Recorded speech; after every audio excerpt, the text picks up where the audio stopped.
3 nights ago, astronomers released an image that took 118 years to produce. It shows a faint dot beside the orange star on Orion's shoulder. That dot is another star, and no human being has ever seen it. It orbits so close that its light nearly drowns in the supergiant's glare. Every prediction said it should weigh about as much as our own sun. The new image says it weighs closer to 3 times that much. The models that located it were wrong about what they would find. So the question tonight is not whether that famous star will explode. The question is how much of what we measured was ever the star. Hit subscribe so you do not miss these nightly debriefs, and comment where you are watching from. Let us get into what that image shows, and what it quietly breaks. Part 1. The dot that should have been invisible. Let me rebuild this detection as a physics problem, not as a headline. The difficulty here is not the distance to the star itself. The difficulty is the brightness of the object sitting directly beside it. Betelgeuse swings between roughly magnitude 0 and magnitude 1.6. That puts it among the 10 brightest stars in our night sky. Point a large telescope at something that brighten the light stops behaving. It floods the optics, scatters off every surface, and smears across the detector. Anything faint sitting nearby is not hidden behind a wall. It is drowning inside a halo thousands of times stronger than itself. The measured brightness ratio was 8.24 times 10 to the minus 4. Let me put that number into language that actually lands for you. For every 10,000 photons from the supergiant, about 8 came from the companion. Those 8 photons were not sitting in a clean patch of dark sky. They arrived 52.32 milliarcseconds from the centre of the primary. The uncertainty on that position was 18 hundredths of a milliarcsecond. That separation is roughly twice the radius of Betelgeuse itself. The companion is not orbiting at a safe and comfortable remove. It is skimming through the outer atmosphere of a red supergiant. 52 milliarcseconds is a number that means nothing until you convert it. Imagine standing in London and resolving a coin held up in New York. That is the angular scale these astronomers were working at. They did it from the ground, through the entire depth of our atmosphere. The instrument was Sphere, mounted on the Very Large Telescope in Chile. Specifically, they used its sub-instrument Zimpole, the Zurich Imaging Polarimeter. The main mirror is 8.2 meters across, sitting on a mountain in the Atacama. Sphere was never designed for this particular job at all. It was built to photograph faint planets orbiting other distant stars. That means it was engineered from the ground up for one purpose. Pull a faint dot out of the glare of something overwhelmingly brighter. Extreme adaptive optics correct the atmosphere hundreds of times every second. Deformable mirrors reshape themselves continuously to cancel the blurring of the air. Here is the design choice that makes this particular observation so unusual. Normally, you block the bright object with a physical mask called a coronagraph. That is the standard approach when hunting for planets beside a star. This team used no coronagraph at all, and they could not have. Every mask has a working radius, an inner zone it simply covers. The companion sat inside that zone, too close for any mask to help. So the team went in the opposite direction entirely, and abandoned masking. They observed in what is called pupil tracking mode across 2 nights. The field of view rotates slowly on the detector while the instrument stays fixed. Then they applied angular and spectral differential imaging to the resulting data. The logic underneath that technique is elegant and worth understanding properly. Any feature that stays put while the field rotates is an instrumental artifact. Any feature that rotates along with the field is genuine sky, the telescope's own fingerprints, and the real universe separate by their behaviour. Stay with me, because what they did next is why this result holds. They processed the same data twice, using 2 algorithms that share almost nothing. The first is called PACO, which models the local statistics of the noise. It does not assume the background behaves in a well-mannered way. That analysis returned a detection at 6.1 sigma. The second was principal component analysis, built on entirely different mathematics. That one returned 5.1 sigma on the same data. Both found an object at a position angle of 117.12 degrees. Two independent methods, one location, both above the threshold physics normally accepts. The observations were taken on the 3rd and 6th of December 2024. They used a narrow filter centered at 644.9 nanometers.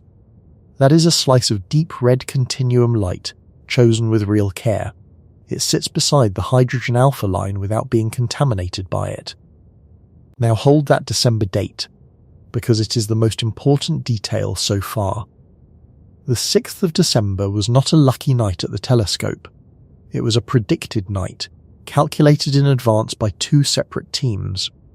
Those teams used data that had nothing to do with imaging anything. They said that if a companion existed, that was when it would be furthest out. Astronomers pointed a telescope at a coordinate written on a calendar, and something was waiting there. That is not discovery in the accidental sense of the word. That is a prediction being paid out in full, exactly on schedule. I want to be careful about how far this claim actually reaches. The team themselves are careful, and I will not be less rigorous than they are. The paper appeared in Astronomy and Astrophysics on the 28th of July, 2026. Its title uses one word that most of the coverage quietly dropped. It reads as images of the candidate companion of Betelgeuse. Not simply the companion, but specifically the candidate companion, in their careful wording. That single word is doing genuine work in the title of that paper. A strong detection at one epoch tells you light is coming from that position. It does not prove the object is gravitationally bound and orbiting the star. To prove that, you must return after half an orbit and find it again. It has to appear on the opposite side, exactly where orbital mechanics demands. Miguel Montargues of the Observatoire de Paris led the work and said it plainly. To be certain the companion is really there, they still need one more observation. They need to see it on the other side of the star. But, he added, there is very little space left for doubt. His own reaction to the processed images was less measured than his conclusions. Montargues said that he jumped from his chair when he saw them. One of his co-authors was considerably blunter about the whole question. Andrea Dupree works at the Center for Astrophysics at Harvard and Smithsonian. She has been studying this particular star for several decades now. Her assessment of Montargues was that he is very conservative. She noted that he keeps calling the object a candidate. Some of them, she said, are more uninhibited than that. Some of them, she suggested, simply say the object is really there. Hold that tension, because it runs underneath everything that follows tonight. The data is strong, and the confirmation is not yet in hand. And that confirming observation cannot be scheduled whenever anyone feels like it. It is governed entirely by an orbit that does not care about us. Let me put the sigma language into plain terms, because it gets thrown around loosely. Sigma is a measure of how unlikely a result is by chance. A 3 sigma result happens by accident roughly once in 300 tries. A 5 sigma result happens by accident roughly once in 3.5 million. Particle physics treats 5 sigma as the threshold for claiming a discovery. This detection came in above that threshold on the stronger algorithm, and it cleared it on the weaker one as well. There is another way to express the contrast that may land harder. The flux ratio corresponds to a brightness difference of roughly 7.5 magnitudes. Each magnitude step is a factor of about 2.5 in brightness. Stack 7.5 of those steps and you get the full picture. The companion is buried beneath something more than 1,000 times brighter, and it sits closer than the width of the primary zone disk. Consider what that means for the observation from a hardware standpoint. The atmosphere above Paranal is turbulent, and turbulence smears starlight into a blur. Without correction, that blur is far wider than the separation being measured. The companion would be smeared into the primary and lost entirely. Adaptive optics fix that problem by measuring the atmospheric distortion continuously all night. A wavefront sensor reads how the incoming light has been bent. A deformable mirror then flexes to apply the exact opposite bend.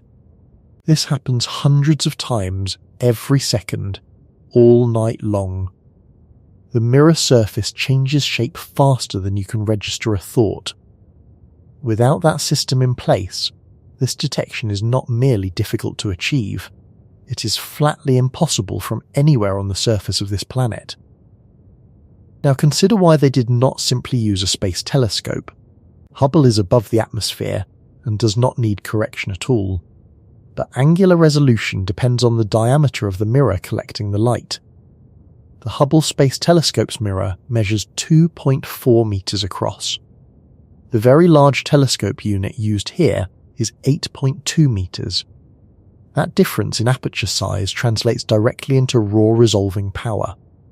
So the ground-based telescope, fighting the atmosphere, still wins on resolution, provided its adaptive optics work well enough on the night in question. On the 3rd and 6th of December 2024, they did. I want to make one more point about the two algorithms. It would have been possible to run only the stronger one. Paco returned the better significance and would have looked cleaner in a paper. Running a second, weaker method risks producing a result that undercuts your own. That is exactly why running the second algorithm matters so much here. A detection that survives 2 hostile analyses is worth more than one that survives a friendly one. That is a small methodological choice, and most readers will skip past it. It is also the reason this result deserves to be taken seriously. Which raises an obvious and uncomfortable question about the preceding century. People have suspected a companion around this star since roughly 1908. The instruments have improved beyond recognition in every decade since then. So why did the answer sit unread in the data for 118 years? What does that failure tell us about everything else we think we have measured? Part 2. The century when everyone looked and nobody saw. This was never a case of nobody paying attention to this star. It was the opposite, and that is what makes the failure interesting. Betelgeuse is the object astronomers reach for when they build something new. It is bright, it is large in angular terms, and it is close enough to resolve. When you commission a new instrument, you point it at Orion's shoulder. Let me pause here, because this next piece changes the shape of everything. In December of 1920, 2 men proved that stars have surfaces. Albert Michelson and Francis Pease used an interferometer on the Hooker telescope at Mount Wilson. They measured the angular diameter of Betelgeuse at 47 thousandths of an arcsecond. That was the first measurement of the physical size of any star besides our Sun. Before that night, stars were mathematical points with brightness values attached. After it, they were objects with dimensions and surfaces and real geography. 76 years later, the same star broke another barrier entirely. In 1996, Ronald Gilliland and Andrea Dupree used the Hubble Space Telescope. They produced the first direct image of the surface of another star. The target was Betelgeuse again, because of course it was. The ultraviolet image showed a disk with a distinct hotspot on it.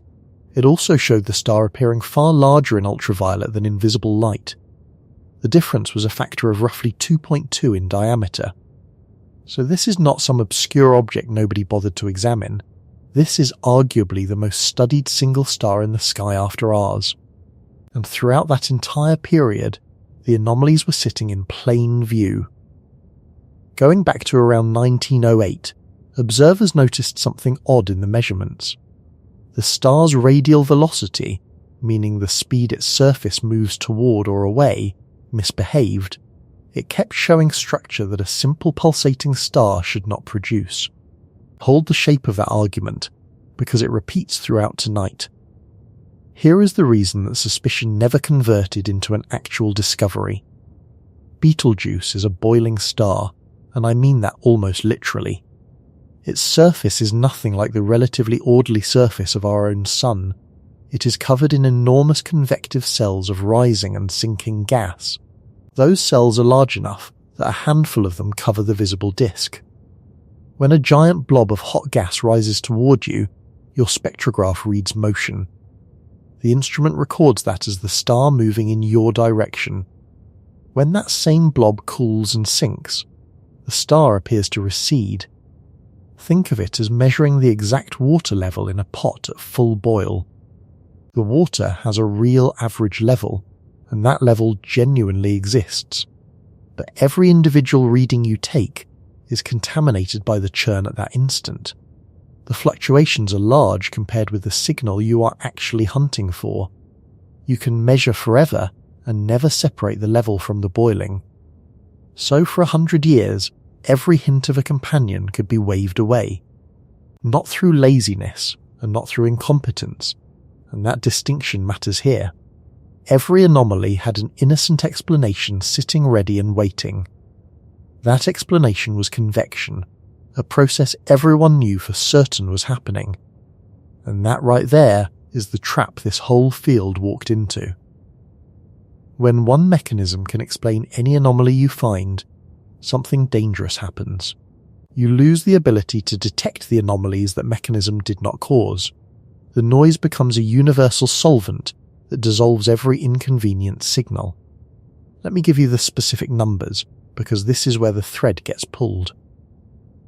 Betelgeuse has a well-established primary pulsation period of about 416 days. The star physically swells and contracts on roughly that cycle. Its brightness rises and falls in step with that breathing.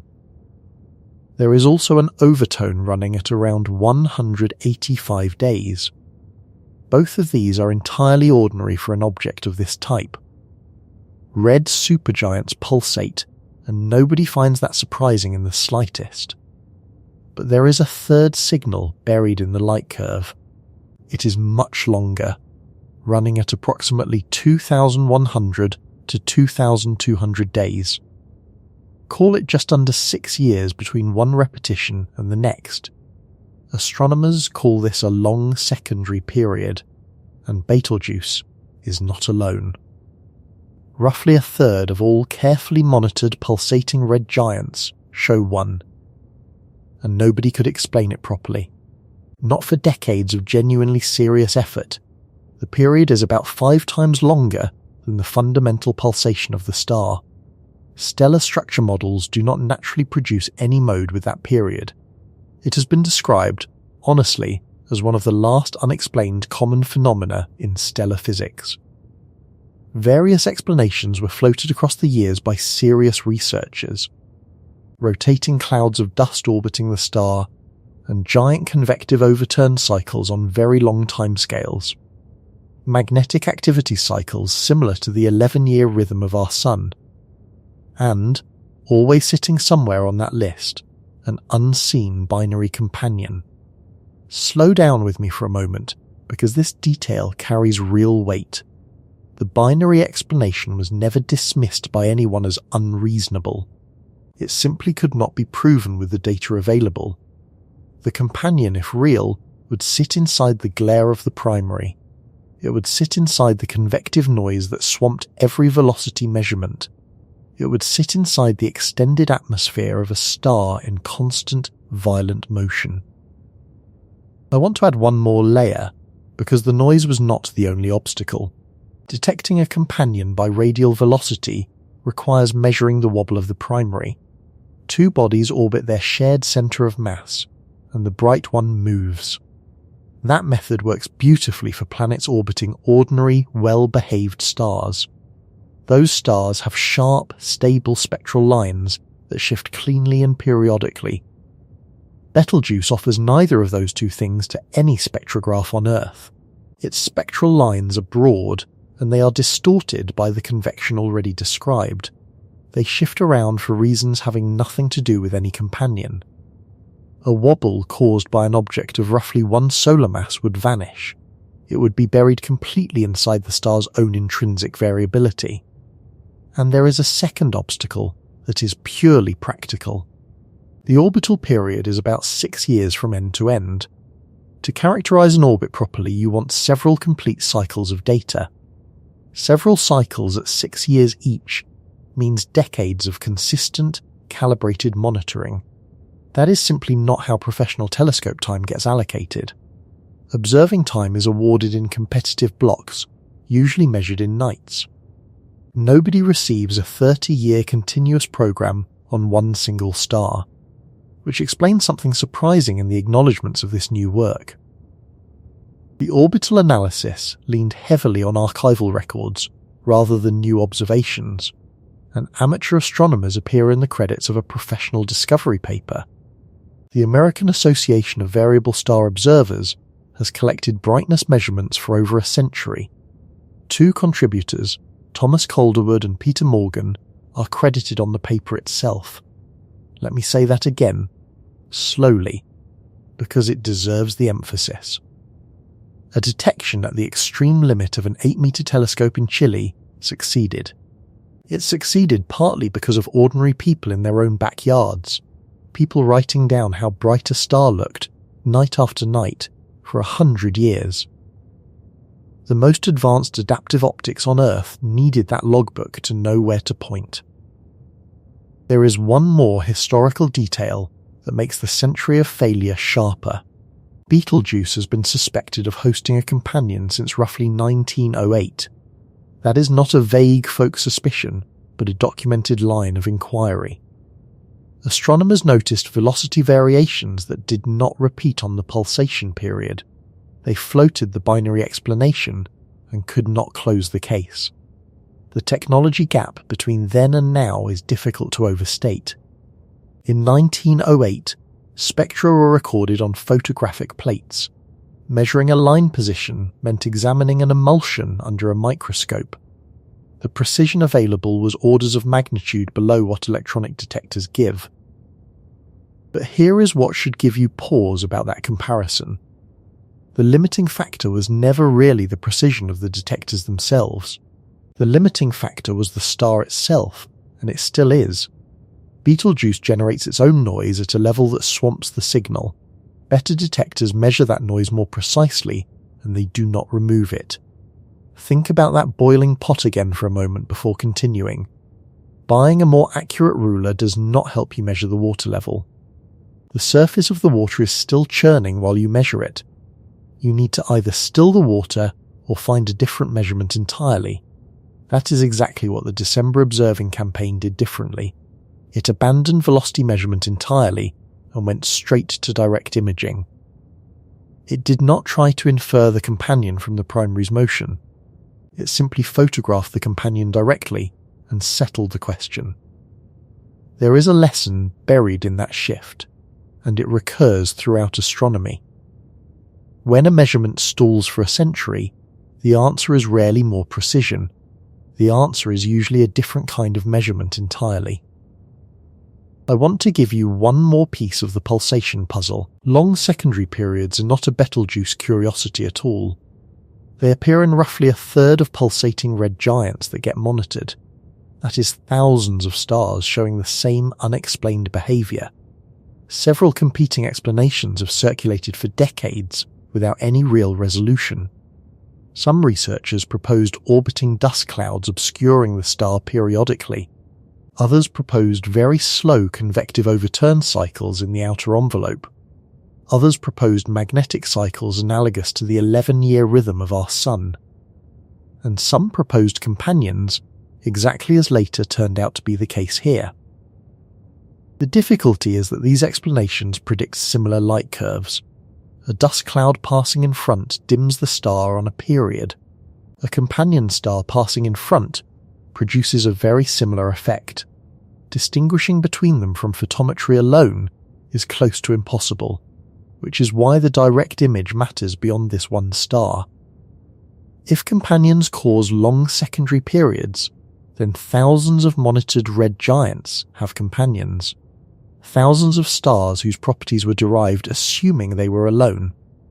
And that possibility is precisely what the dissenting Gaia analysis addresses. That disagreement is live and unresolved in the current literature. I will come back to it, because it cuts both ways. So the answer sat in the data for a century. Unreadable then, in 2024, two groups stopped treating that 6-year rhythm as noise. They started treating it as something else entirely, and they started treating it as a clock.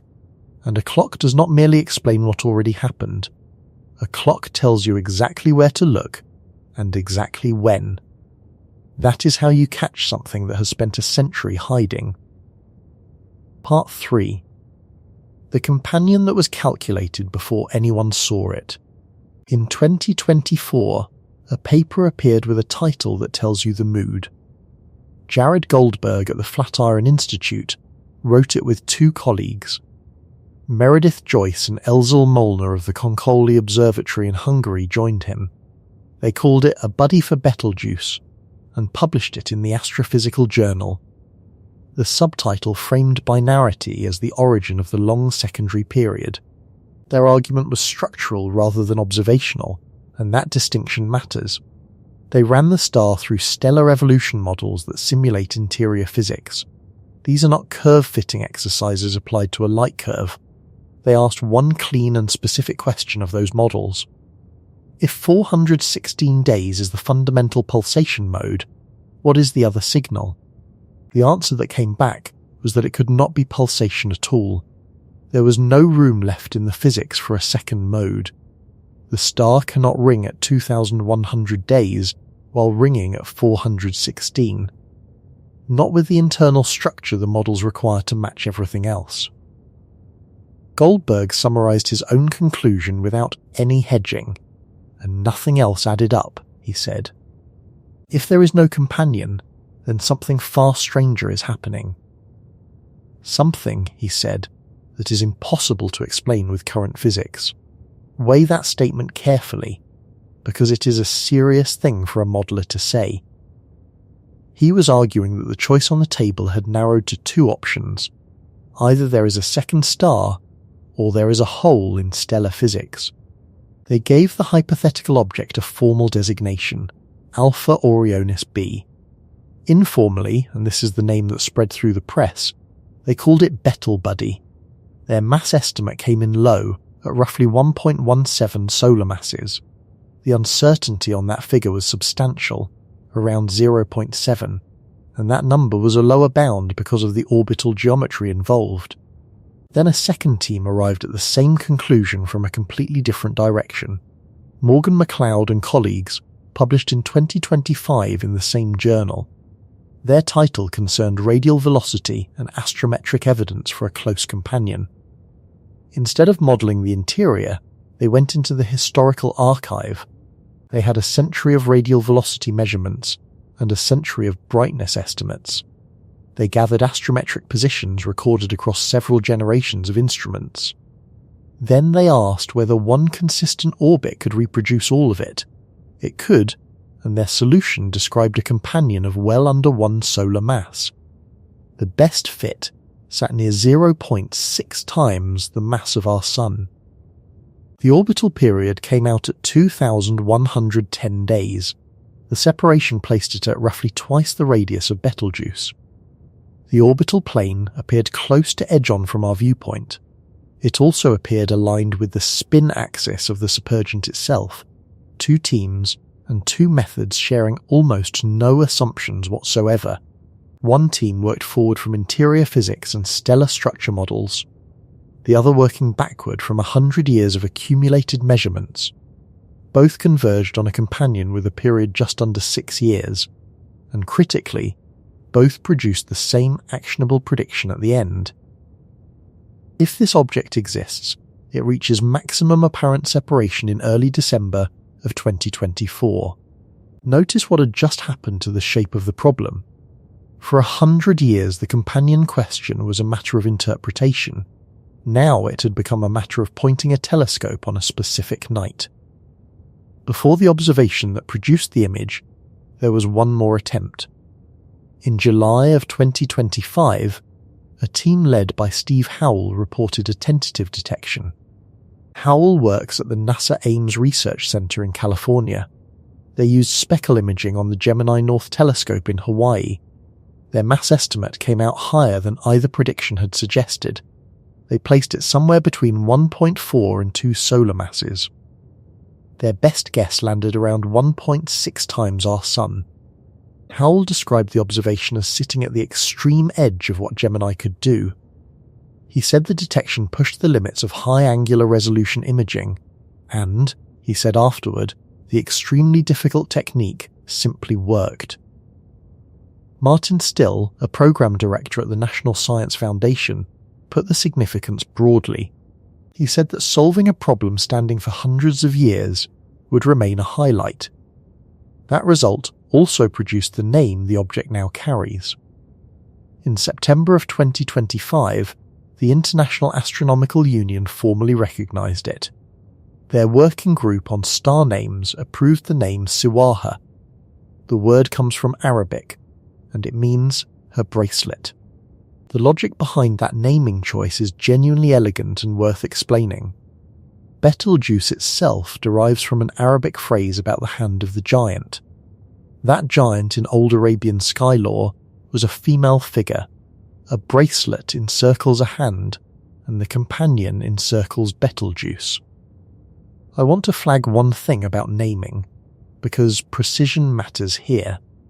The name Siwarha does not appear in the July 2026 discovery paper. That paper refers to the object as Betelgeuse B throughout its text. The name traces to the earlier Gemini work and the decision that followed it.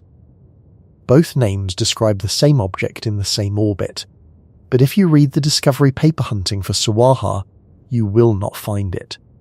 Now let me come back to the mass, because this is the detail that unsettles me. Montag said something in the announcement that I have not stopped turning over. He said that honestly, he thought they lacked the sensitivity to detect this object. He thought that, specifically as the companion had been predicted. And then, because it is more massive than predicted, they saw it. Read that sequence again, and follow carefully what it actually means. The detection succeeded precisely because the prediction was wrong about the object. If Siwarha had been the subsolar mass body that both papers described, the companion would simply have been too faint for the instrument. The observation would have come back empty on those December nights. The ambiguity would have continued and probably hardened into active skepticism. Instead, the object measured between 2.6 and 3.1 solar masses. It appears to be a young main-sequence star of roughly spectral type B9. It is hot, blue-white, and bright enough to survive the processing, so the models told us exactly where to look and exactly when. Those same models were wrong about what was waiting there by a factor near 3. Anthony Boccoletti, a co-author on the imaging work, noted the irony of the instrument. He observed that SPHERE and its processing techniques were developed to find exoplanets. It is remarkable, he said, that they also excel at finding a companion around an evolved star. I want to sit with the prediction itself a little longer. Predicting where an unseen object will be is a specific kind of achievement. It is the same category of result that made Neptune famous. In 1846, astronomers noticed Uranus was not following its predicted orbit. The discrepancies were small but persistent across decades of observation. Urbain Le Verrier calculated where an unseen planet would have to be. He then sent those calculated coordinates to the Berlin Observatory. Johann Galle found Neptune within 1 degree of the predicted position that same night. That is the gold standard for how physics is supposed to work. You observe an anomaly, and you propose an unseen cause. You calculate exactly where that cause must be, and then somebody looks, and it is there. The Betelgeuse case follows the identical structure with one difference. The anomaly was not an orbit, but a rhythm in brightness and velocity. The unseen cause was not a planet, but a star. And the prediction specified not just a position, but a date. That difference matters considerably more than it might first appear. A planet's position drifts slowly and can be checked over many nights. A companion at maximum elongation is at its best for a limited window. Miss the window and the object slides back toward the glare. The prediction had to be right about geometry and about timing simultaneously. Now consider what very nearly went wrong with that whole prediction. Both teams predicted a companion of roughly 1 solar mass or less. Montague stated afterward that at that mass, they lacked the sensitivity to see it. The December observation would have returned nothing at all that night. Follow that counterfactual all the way to its logical conclusion. The image comes back empty in December of 2024. The teams who predicted the companion look wrong rather than right. The binary explanation for the long secondary period loses credibility. Researchers move on to entirely other explanations for the 6-year rhythm. And the companion continues orbiting, undetected, for another decade or longer. That is how close this came to going the other direction. The prediction was correct in its central claim and wrong in a detail, and the wrong detail is the only reason the correct claim was confirmed. There is a broader point here about how progress actually happens.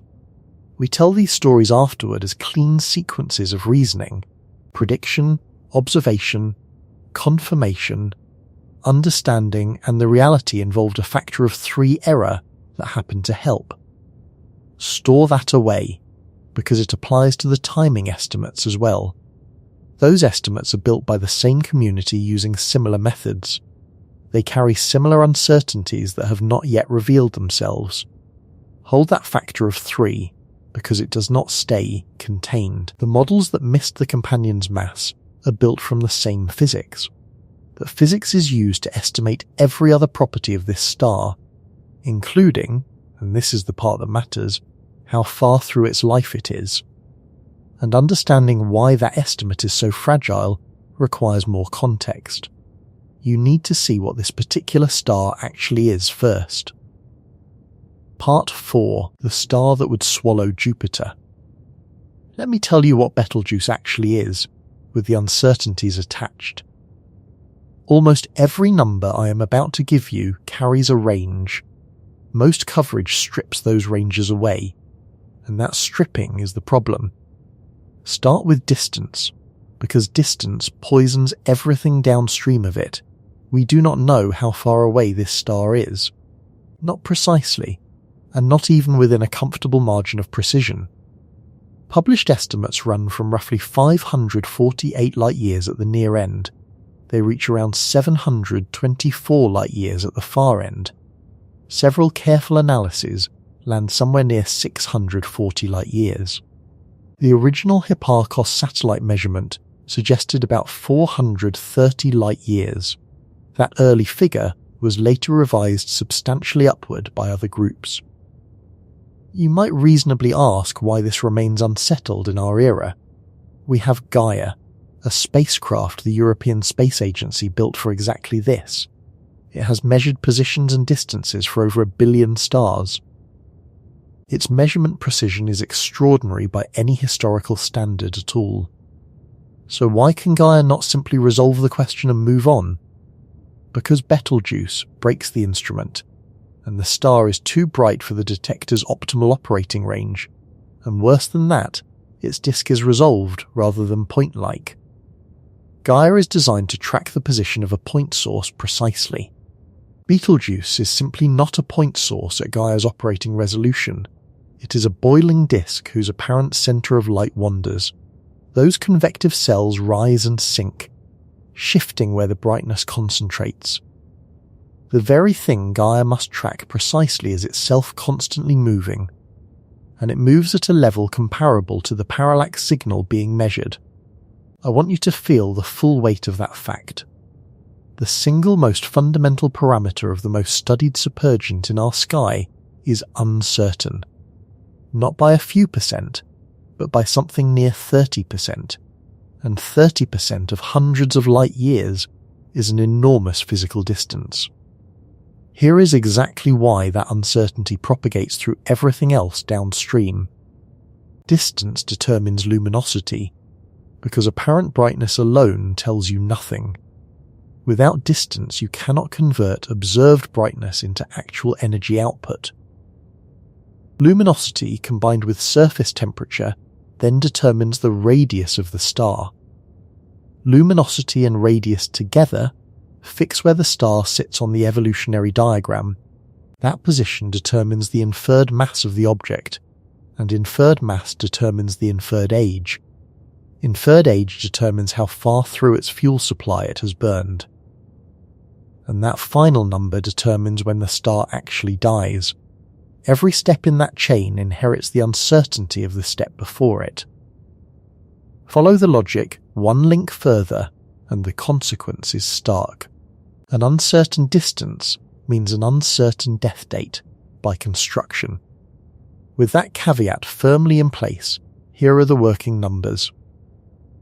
Radius comes out around 764 times the radius of our own Sun. The plausible range there spans from about 700 to nearly 900. Some published estimates push past 1,000 solar radii entirely. In diameter terms, figures around 1,400 times our Sun get quoted regularly. Let me make that comparison physical rather than merely numerical. Remove the Sun and place Betelgeuse at the centre of our solar system. Its surface would swallow Mercury, Venus, Earth and Mars without noticing. It would engulf the entire asteroid belt lying beyond those planets. Depending on the radius estimate and the star's pulsation phase, the surface would reach toward Jupiter. You would not be standing on a planet watching this happen. There would be no planet left anywhere for you to stand on. Earth's orbit would sit somewhere in the middle of that star's atmosphere. Mass comes in at roughly 16.5 to 19 solar masses in recent modelling. The broader literature spans a wider range, from 10 to 20. That mass is the single most important number for its eventual fate. Mass above roughly 8 solar masses guarantees a core collapse ending. Below that threshold, a star retires quietly as a white dwarf. Our own Sun is headed for the quiet retirement, and Betelgeuse is not. Age is somewhere between 8 and 10 million years, and some estimates extend that to 13 million. Sit with that number for a moment before moving on. Our Sun is about 4.6 billion years old. It is roughly halfway through its long hydrogen-burning life. Betelgeuse is 8 to 10 million years old and already dying. It is younger than the Grand Canyon in its current form. When early hominids walked in East Africa, this star already existed and was already old. That is what mass alone does to the lifetime of a star. Betelgeuse burns fuel at a rate that would consume the Sun's entire supply quickly. Its luminosity runs somewhere between 87,000 and 100,000 times solar. It pours energy into space at a rate that cannot possibly be sustained. And it has done so since before our ancestors came down from the trees. Surface temperature sits around 3,600 Kelvin, and that is genuinely cool as stars go. Our Sun runs closer to 5,800 Kelvin. This is why Betelgeuse looks orange-red rather than yellow-white. It is not that the star is feeble in any sense. It has expanded so enormously that its energy spreads across a vast surface. Any given square metre of that surface is therefore relatively cool. Here is the analogy I want you to carry forward tonight.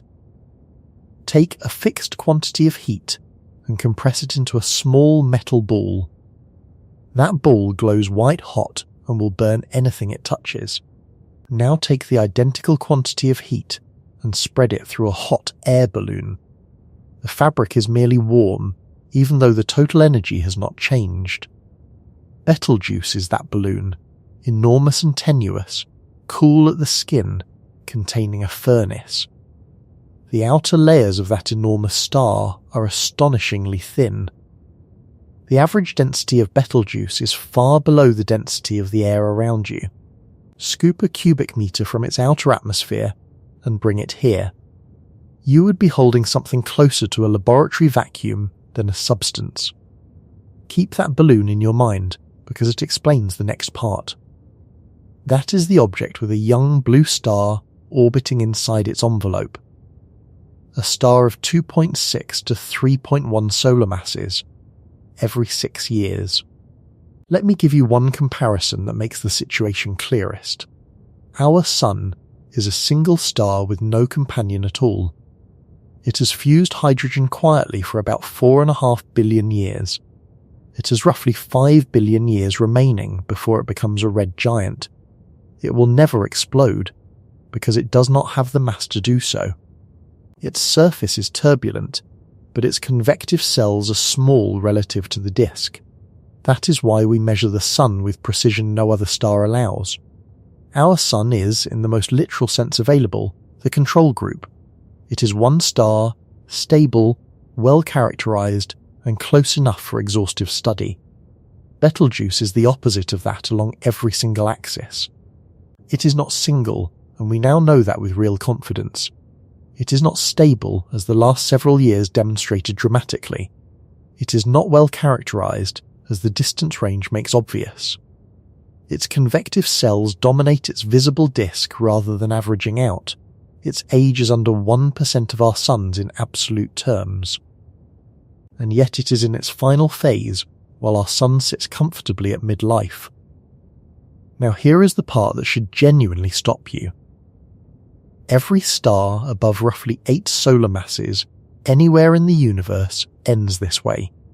Those stars manufacture and distribute the elements heavier than helium. The iron in your blood was assembled inside a star like this one. So was the calcium in your bones and the oxygen you are breathing. Explosions like the one Betelgeuse will produce scattered that material outward. So when I call Betelgeuse a benchmark, I am not reaching for poetry. It is the nearest available specimen of the process that built us. And it turns out we have been measuring that specimen with something else in frame. I want you to hold on to that figure for the rest of tonight. There is a consequence to that orbit that the discovery paper raises without resolving. If Siwarha orbits at twice the radius of Betelgeuse, it is not in vacuum. It is moving through gas, thin gas, but gas nonetheless. An object moving through a medium experiences drag, and drag removes orbital energy. And an orbit that loses energy does not stay where it is. Let me add one more piece about the surface of this star. When Hubble imaged Betelgeuse in 1996, it showed a hotspot. That feature was not a small blemish on an otherwise uniform disk. That feature covered a substantial fraction of the entire visible surface. On our own Sun, those convective cells are called granules. A typical solar granule measures about 1,000 kilometers across. The Sun's disk holds roughly 1 million of them at any moment. Average over 1 million cells and the surface behaves predictably. Watch what happens to the reasoning here, because it turns quietly. On Betelgeuse, the physics scales differently, and the consequence is dramatic. The convective cells there are enormous relative to the star itself. Estimates suggest only a handful cover the visible hemisphere at once. Some individual cells may span a substantial portion of the disk. Now think about what that does to any measurement you take. On the Sun, 1 million cells average into a stable signal. On Betelgeuse, 3 or 4 cells dominate everything you record. When one of them rises, the whole star appears to brighten and shift. When it sinks, the star appears to do the opposite. That is why the boiling pot analogy holds so well. It is not merely that the surface of the star moves, it is that a few enormous features control the entire measurement. There is another consequence of that behaviour worth naming here. The star does not have a well-defined edge in any meaningful sense. Our Sun has a photosphere that transitions sharply over a few hundred kilometres. Betelgeuse instead fades out gradually across an enormous physical distance. That is why its measured radius depends on the wavelength you use. The 1996 ultraviolet measurement gave a diameter more than double the optical one. Neither measurement was wrong, and they were measuring different layers of a gradual transition. So when I quote a radius of 764 solar radii, understand the caveat. That number describes one particular definition of where the surface sits. Change the definition slightly, and the number changes right along with it. And remember what the radius feeds into, and radius plus temperature gives luminosity. Luminosity then places the star somewhere on the evolutionary diagram. That position gives the mass and the age and the burning stage. The chain of inference has a soft link at the very first step, not because anyone was careless, but because the star has no sharp edge. Now add the companion star into that already blurry picture. A young blue star orbiting at roughly twice that ill-defined radius, sitting inside the very region where the star fades into space. The measurement problem and the companion problem occupy the same volume. That process has now been observed directly, and I will come back to it. But first you need to see what happened when this star did something visible, because for 4 months, everyone on Earth watched Betelgeuse, and everyone measured the wrong thing. Part 5. The 4 months when the whole world measured dust. In October of 2019, amateur observers noticed that Betelgeuse was fading. This was not immediately alarming to anyone who was watching. Betelgeuse is a variable star, and fading is part of its normal behaviour. It cycles between roughly magnitude 0 and magnitude 1.6 regularly. It holds the widest brightness range of any first magnitude star in the sky. Astronomers have watched it dim and recover for as long as records exist. But this time, it did not stop, and it kept fading through November of that year. It kept fading through December, and it kept fading through January of 2020. It fell past its normal minimum brightness and simply continued downward. By early February of 2020, it reached a level with no modern precedent. The measured apparent magnitude was 1.614. The uncertainty on that measurement was 0.008 of a magnitude. In terms of actual light arriving here, the star had lost roughly 2/3 of its brightness. In the visual band, the drop reached about 70% at minimum. You could see this yourself without any equipment at all. Anyone who knew Orion could look up and see something wrong. The star was still there, sitting in its usual position. It was simply, unmistakably diminished, and the constellation's colour balance had shifted. Do not let that number slide past you, because it returns again later. There is something genuinely unsettling about that, and it is worth naming. The unease has nothing whatsoever to do with physical danger. It has to do with the fixed background of the world. Constellations are the one visual feature that does not change on human timescales. Orion has looked the way Orion looks throughout recorded history, and for a few months in early 2020, it did not. Naturally, the public speculation ran in exactly one obvious direction. Betelgeuse is a massive star near the end of its life. Massive stars at the very end of their lives explode. Some theoretical work suggested unusual behaviour might precede core collapse, so the question circulated widely, in the press and among serious astronomers. Was this the long-awaited precursor to the actual explosion? It was not, and the actual explanation is more interesting than the speculation was. The investigation was led in large part by Miguel Montagues. That is the same astronomer who published the companion image this week. He and his collaborators had been observing Betelgeuse with SPHERE already. They held images of the stellar disk from January of 2019, before anything happened. They had further images from December 2019 and March 2020. Those images covered both the descent and the subsequent recovery. The images showed something remarkable that no light curve could reveal. The star did not dim uniformly across the whole of its face. The southern region of the visible disk went noticeably dark. Other regions stayed at close to their usual normal brightness. The apparent shape of the disk changed over a matter of weeks.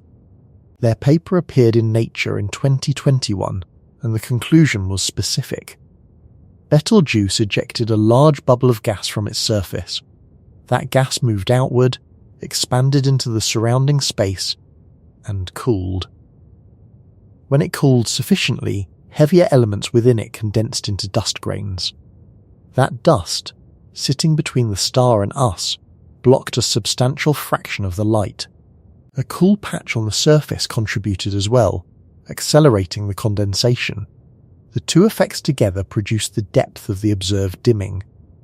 Montagues described the significance in a way I think is underappreciated.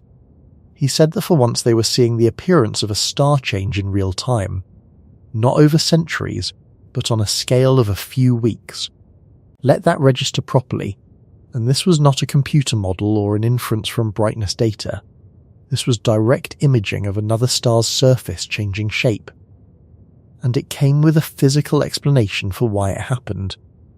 Separately, Andrea Dupree's group documented the ejection itself using Hubble. They used ultraviolet spectroscopy to trace material leaving the surface. They characterized the whole event as a surface mass ejection.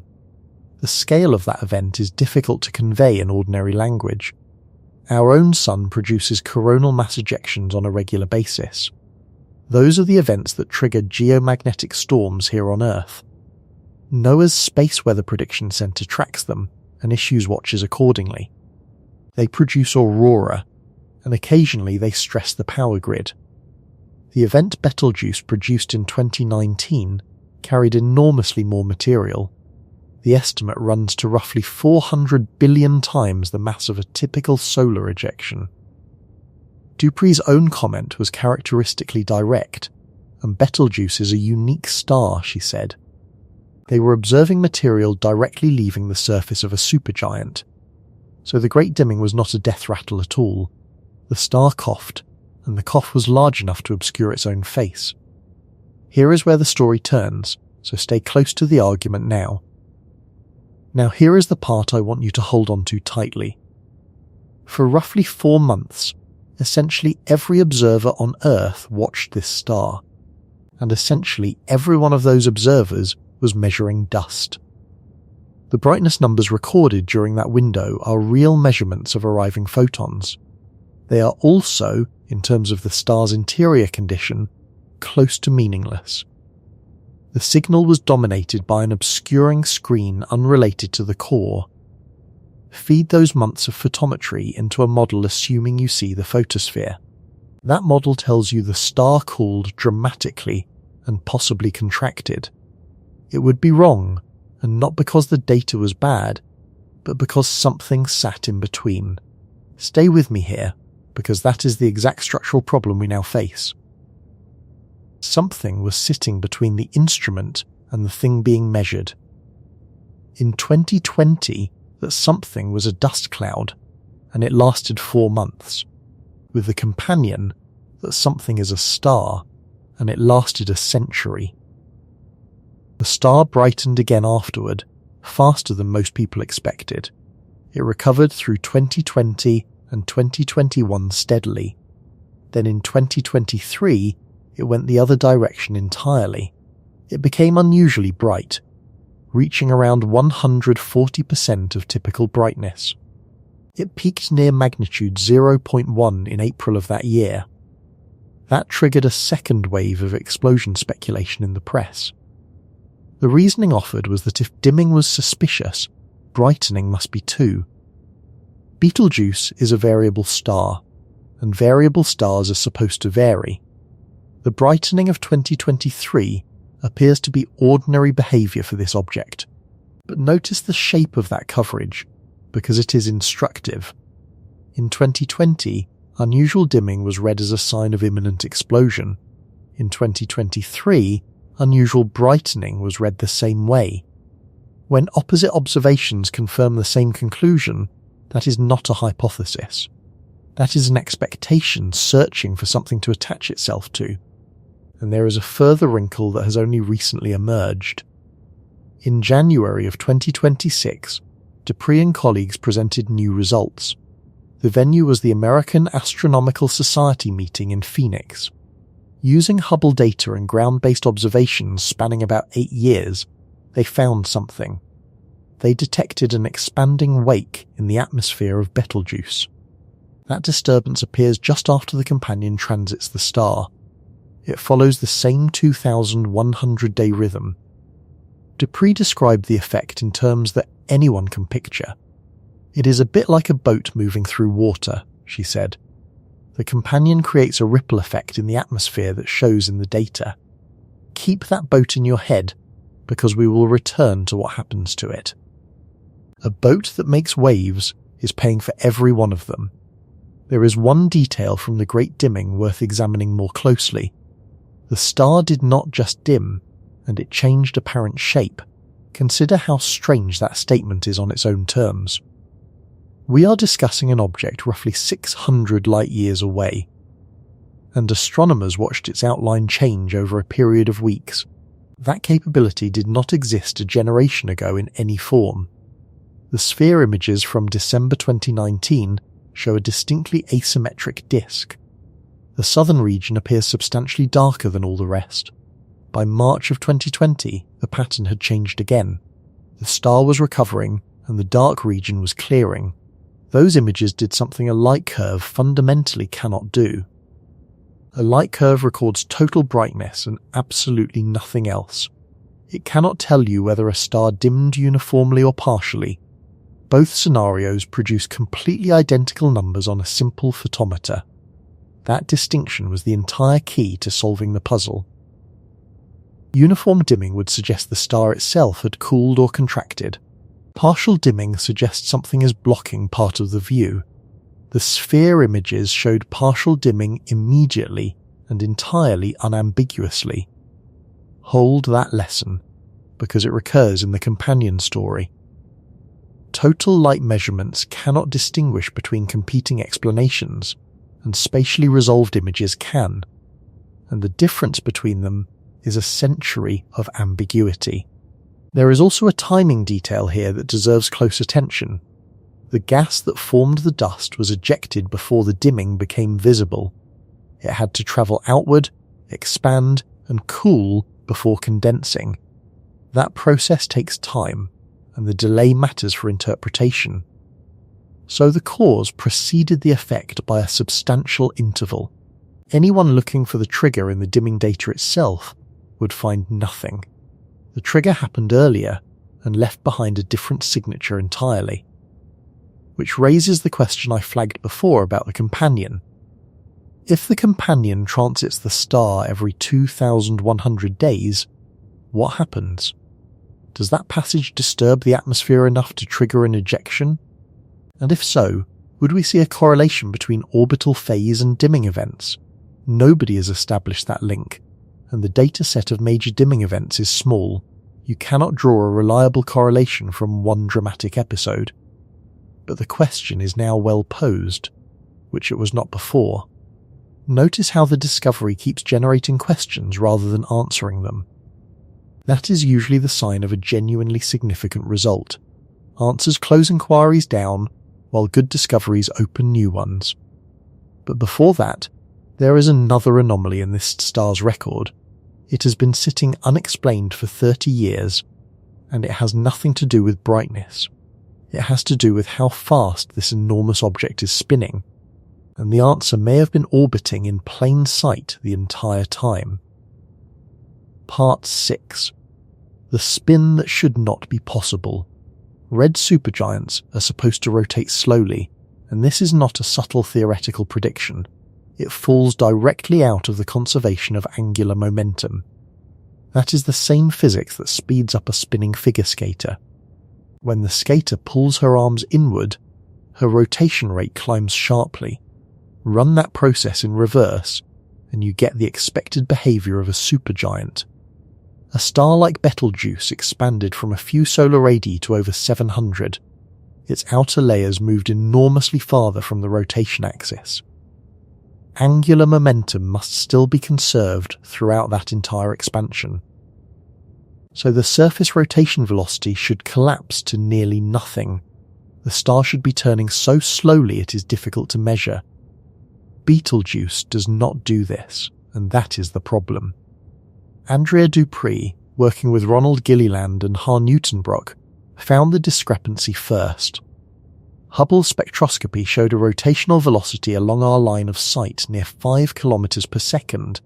That implied an equatorial velocity around 15 km per second. Then in 2018, Pierre Cavella and colleagues confirmed it more directly. They used ALMA, the millimeter array high in the Chilean Andes. They resolved the rotation across the visible disk of the star. The measurement came out at 5.47 km per second. The uncertainty was 1/4 of a kilometre per second. That implies a rotation period of roughly 36 years. For an object that size, that is far too fast. Standard single-star evolution models simply cannot produce that number. The angular momentum is simply not supposed to be there anymore. Track this carefully, because the explanations tell you something about the field. For years, the leading answer was dramatic in the extreme. The proposal was that Betelgeuse had already merged with another star. Somewhere in its past, a companion spiraled in and was consumed. That merger dumped orbital angular momentum into the envelope of the survivor. The result was a supergiant spinning far faster than it had any right to. That is a real hypothesis with real supporting arguments behind it. It remains on the table today, and I am not dismissing it. But it requires invoking an event nobody observed in the star's unrecorded past. MacLeod and colleagues pointed out in 2025 that a simpler option exists. If a companion orbits inside the outer envelope, tidal interaction transfers angular momentum continuously. You do not need a past catastrophe at all, and you need an ongoing relationship. And notably, their orbital solution had the companion's plane aligned with the star's spin axis. That alignment is precisely what you expect if the two are coupled, so one long-standing anomaly may have just been resolved. The fast rotation may be the companion, working on the envelope every single day. That is genuinely good news, and it is science functioning as intended. But now, run exactly that logic in the opposite direction. This is where I think the real story of this discovery lives. If a companion can explain the rotation anomaly, what else has it been doing? Consider what a star of nearly 3 solar masses does to your measurements. It orbits once every 6 years inside the extended atmosphere of a supergiant. First, it adds its own light to the total U record. That contribution is faint, around 8 parts in 10,000 in red light. It is not zero, and it varies with orbital phase. Second, it gravitationally pulls on the primary star continuously and measurably. That shows up in radial velocity data as motion of the whole system. Third, it ploughs a wake through the atmosphere, which Dupree's team has now seen. That wake changes the density and temperature structure along certain sight lines. Fourth, it transfers angular momentum, changing the surface velocity field you measure. Fifth, it may influence when and where mass ejections occur, and those ejections produce the dust that caused the Great Dimming. Every one of those effects has been folded into the historical record. Every one was attributed to Betelgeuse, and every one was used to infer the properties of Betelgeuse. Let me put that as plainly as I can manage. For over a century, we have been measuring a system and reporting a star. Overstate what that means. Nobody is claiming that the fundamentals of this picture are wrong. Betelgeuse is unambiguously a red supergiant of enormous size and high mass. It will unambiguously end its life in a core collapse. That much is secure, and no companion changes any of it. But the precision numbers are a very different matter entirely. Those are the numbers used to decide how far through its life it is. They are exactly the kind of quantities a contaminating second source degrades: the mass, and the radius, and the rotation, and the pulsation analysis. The mass loss rate, and running underneath all of them, the distance we already cannot pin down. The 2,100-day signal is the proof of concept for this worry. That signal sat in the data for decades in plain view. It was analysed by capable people using entirely appropriate methods, and the correct interpretation was one of several explanations that could not be separated. Nothing in the data could distinguish a companion from the alternatives. Breaking that tie required a specific chain of luck and effort. It took a specific prediction from two fully independent teams. It took a telescope in the Atacama and an instrument built for other work. And it took a companion that happened to be far heavier than anyone expected. Here is the analogy that keeps coming back to me. Imagine weighing yourself every morning for 30 years and recording it faithfully. Your records are meticulous, and your scale is well calibrated. Then you discover someone has been standing on the scale beside you. Not every morning, but on a regular schedule you never noticed. Your measurements are all real, and your conclusions about your own weight are not. That is roughly the position stellar astronomy is in with this star tonight. The measurements themselves are real, and the attribution was wrong. Let me put a number on the rotation problem to make it concrete. Our Sun rotates once in roughly 25 days at its equator. Its equatorial velocity is only about 2 kilometers per second. Betelgeuse rotates at 5.47 kilometers per second. That is faster than our own Sun in absolute terms. Now consider the enormous size difference between those two objects. Betelgeuse is over 700 times wider than the Sun. A point on its equator travels a vastly longer path each rotation. To maintain a higher velocity across that enormous circumference requires angular momentum, far more than a star of that history should still possess. Here is the analogy that finally makes it feel visceral. Take a spinning office chair and hold weights against your chest. Extend your arms slowly, and you feel yourself slow down. That slowing is angular momentum conservation acting on your body. Now imagine extending your arms until your hands are a mile from your chest. At that point you should be barely turning at all. Betelgeuse extended its arms outward by a factor of many hundreds, and it is still turning faster than our own small Sun. Something put angular momentum back into that envelope, and that is not a philosophical statement, it is a straightforward bookkeeping requirement of the basic physics. There are only a few ways to do that bookkeeping. You can merge with another star and absorb its orbital motion. You can have a companion continuously transferring momentum through tidal coupling. Or you can propose the star was born spinning far faster than expected. The third option runs into trouble with observations of younger massive stars. The first requires an unobserved event in the star's past. The second requires a companion, which nobody could confirm until this week. Notice what just happened to that argument, and for decades. The merger hypothesis was reasonable partly through a process of elimination. The companion option could not be verified, so the merger carried the weight. Now the companion has been imaged, and the elimination argument has lost its footing. I am not saying that the ancient merger did not happen. It may have happened, and the companion may be a separate matter. Both can be true simultaneously, which would be its own remarkable story. What I am saying is narrower, and a hypothesis that survived by default now has competition. And that competing explanation now has an actual photograph attached. There is a question I have been circling that deserves direct treatment.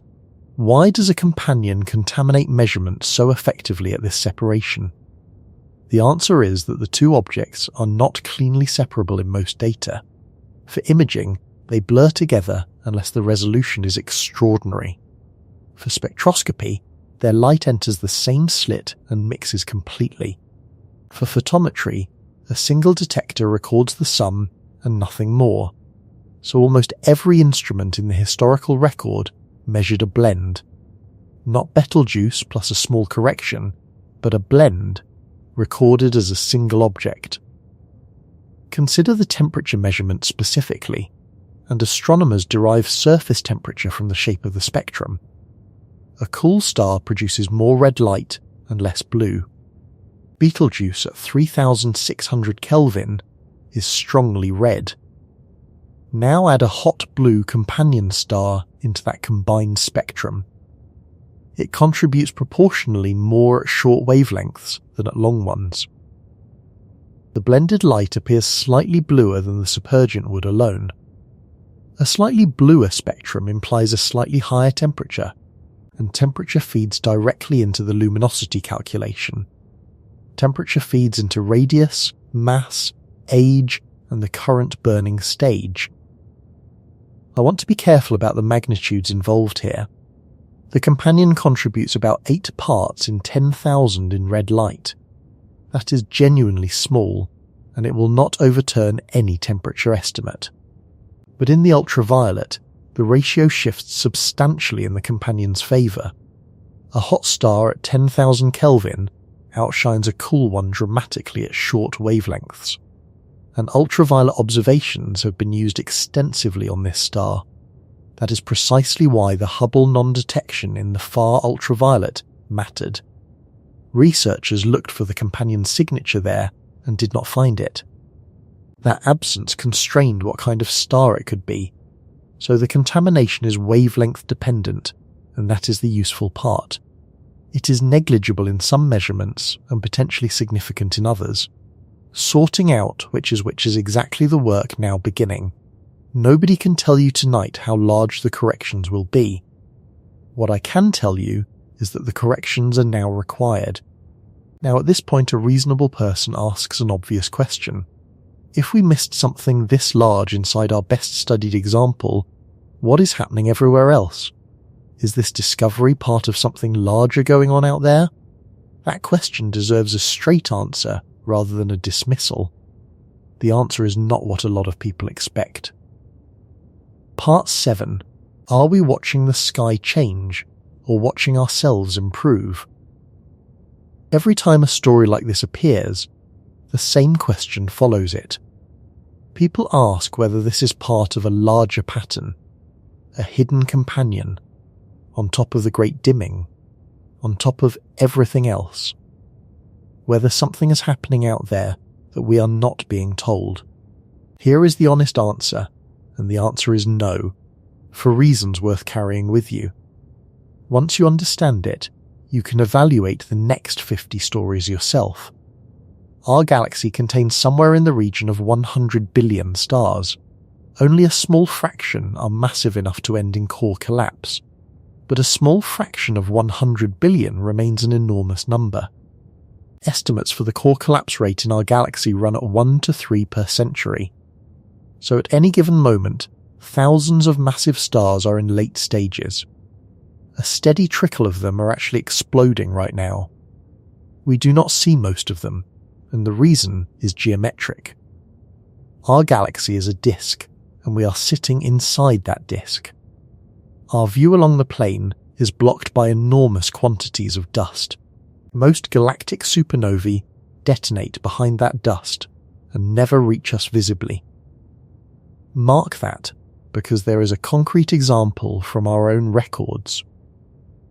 Around 1680, a massive star exploded in the constellation Cassiopeia. We call the wreckage Cassiopeia A, and we study it constantly today. It sits roughly 11,000 light-years away from us. That explosion happened while telescopes existed and astronomers were actively observing, and essentially nobody clearly recorded seeing it, and the dust between us swallowed the light almost entirely. So the baseline situation here looks something like the following. Massive stars die constantly in our galaxy, at a few per century, and we miss nearly all of them for reasons having nothing to do with secrecy. Now layer the second factor on top of that baseline. Our observational capacity has expanded beyond anything in prior history. All sky surveys run every clear night across multiple continents. Amateur astronomers operate equipment that would have been research grade 30 years ago. They monitor specific stars continuously and upload calibrated photometry within hours. We have space telescopes operating across the whole electromagnetic spectrum. We have gravitational wave detectors that did not exist 12 years ago. We have neutrino observatories buried in mines and in Antarctic ice. There are more eyes on the sky at higher sensitivity than ever before. That is not a small increase, and it is a transformation across every wavelength available. When detection capacity increases, detections increase, and that is not a pattern in the universe at all. That is a pattern in us, not in the sky. Let me give you a concrete illustration of what that looks like. On the 15th of February 2013, an object entered the atmosphere over Russia. It was roughly 20 meters across, and nobody had detected it in advance. It exploded above Chelyabinsk with the energy of about 30 Hiroshima bombs. The airburst injured roughly 1,500 people, mostly from shattered window glass. Damage estimates ran to tens of millions of dollars across 6 cities. Objects of roughly that size have always been striking the Earth. The estimated interval between such events is measured in decades, not centuries. What made 2013 different was not the rock itself. What made it different was that a large fraction of the drivers had dashboard cameras. We suddenly had hundreds of video angles on an event type we had always missed. The sky did not change in 2013, and Russia's dashcam adoption rate changed. The Betelgeuse companion illustrates exactly that same underlying principle again. Siwarha did not arrive recently, and nothing about the system changed. It has orbited that star for something like 10 million years. Both objects formed out of the same collapsing cloud of gas. Nothing happened in December of 2024 to the system itself. What changed was on our side of the observation entirely. An instrument built to image exoplanets was pointed at a calculated coordinate. A processing algorithm developed for a different problem was applied to the data, and a signal sitting in archived measurements for decades was finally read correctly. The universe did not do anything, and we got better at looking. And that is precisely why I do not want to spend longer on the pattern question. The real story is considerably more interesting than any pattern could be. The story is not that something is happening to Betelgeuse. The story is that something has always been true about Betelgeuse. We are only now properly equipped to actually see it, and that raises a much harder question about everything else. Because here is the uncomfortable implication of all that improvement. If our capacity to detect has grown this dramatically in recent decades, the historical record is not a record of the sky, it is instead a record of our own instruments improving, and the historical record for the event everybody wants to discuss is thinner than anyone realizes. We have never watched a nearby massive star die with modern equipment, not once, and not with any telescope humanity has ever built, not with a spectrograph, not with a detector of any kind. The entire theoretical framework describing how these stars end rests on 3 things. There is computer simulation and observation of supernovae in distant galaxies, seen as unresolved points, and the wreckage of explosions that happened before we could watch them. That is a startling foundation for a field this confident, and it is the reason a benchmark star matters so enormously. Follow that thread carefully into everything that comes next tonight.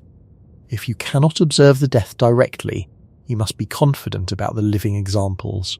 You need a specimen close enough to resolve, measure, and monitor over decades. Betelgeuse is the closest thing to a specimen on the table, and we have just learned that specimen has never been alone on that table. Let me offer one more example of detection capacity masquerading as cosmic change. Consider how many near-Earth asteroids we knew about across recent decades. In the early 1990s, the catalogue held a few hundred objects. Today, that same catalogue holds well over 30,000 objects. That is not because 30,000 new rocks arrived recently. They have been orbiting the Sun for 4.5 billion years. What changed was that dedicated survey telescopes finally came online. They scan the entire visible sky systematically every clear night. Software then compares those images and flags anything that moved. So the asteroid catalogue is not a record of the solar system's contents, it is a record of our surveying effort over time.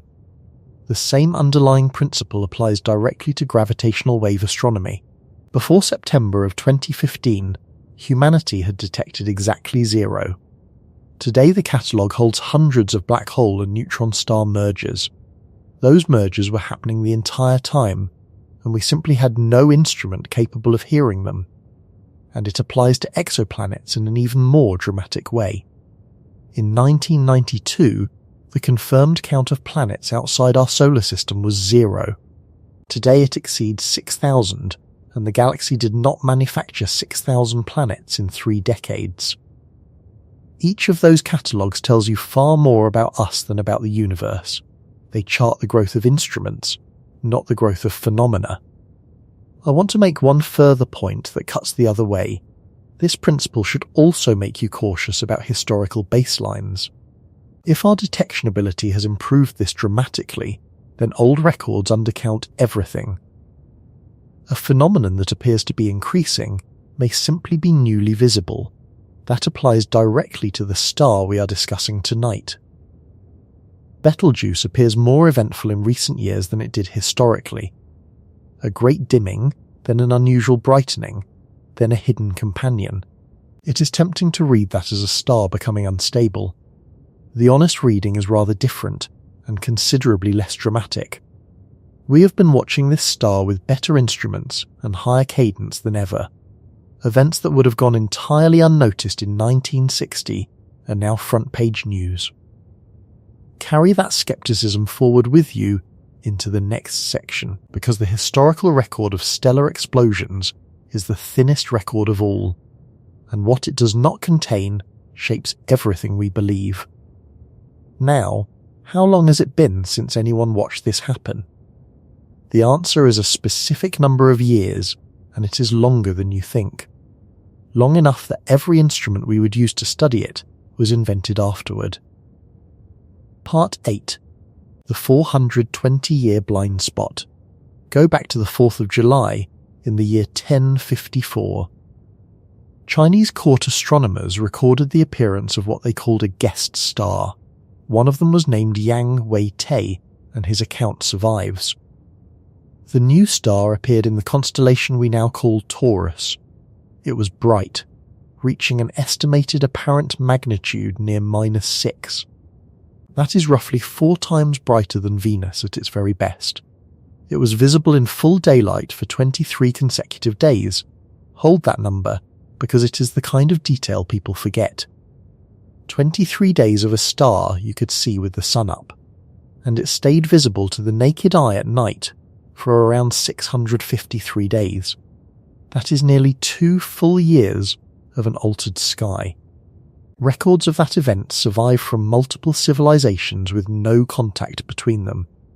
Chinese court records describe it in administrative detail, and Japanese records confirm it independently.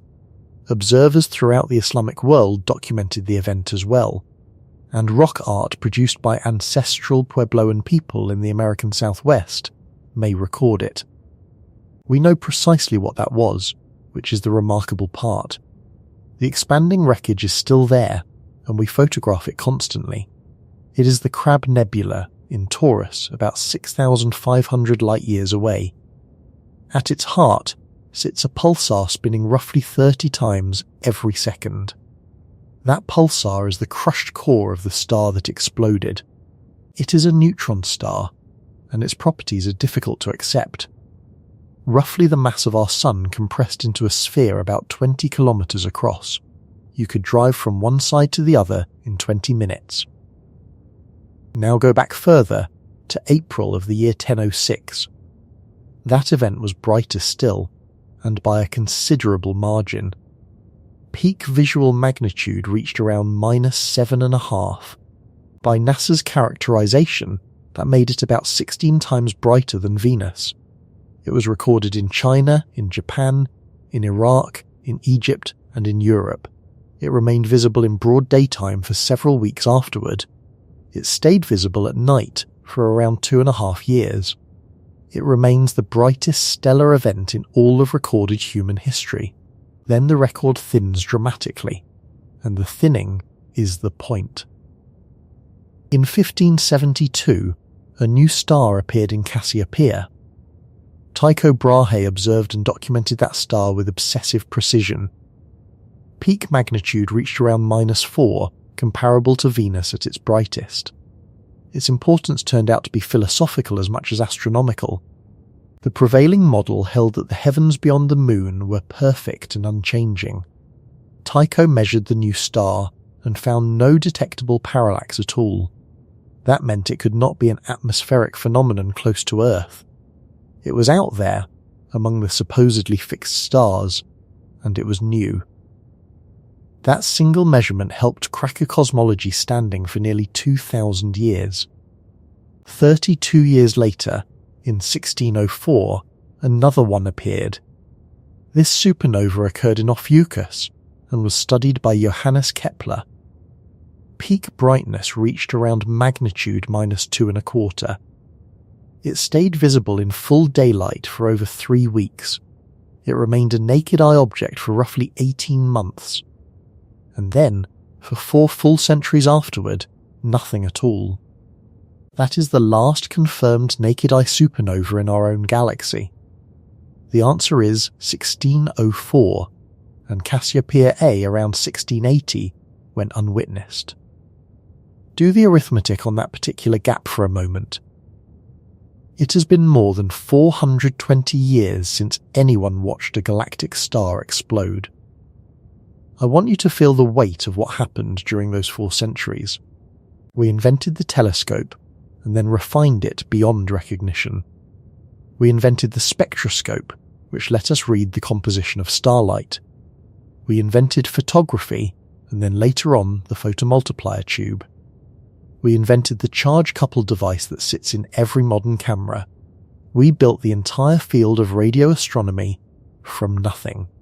We built X-ray astronomy, which required leaving the atmosphere entirely. We developed adaptive optics that cancel atmospheric blurring in real time. We launched space-based observatories, and we buried neutrino detectors in mines and in polar ice. Every single instrument in that list was invented after 1604. Every one of them came after the last time anyone watched this happen nearby. Let me put that in the sharpest possible terms available. Modern astronomy has never observed a nearby core collapse supernova. The field's entire understanding of stellar death has been assembled without the primary observation. There is exactly one single exception to that broad statement. It lasted about 3 hours, it happened in 1987, and it changed everything.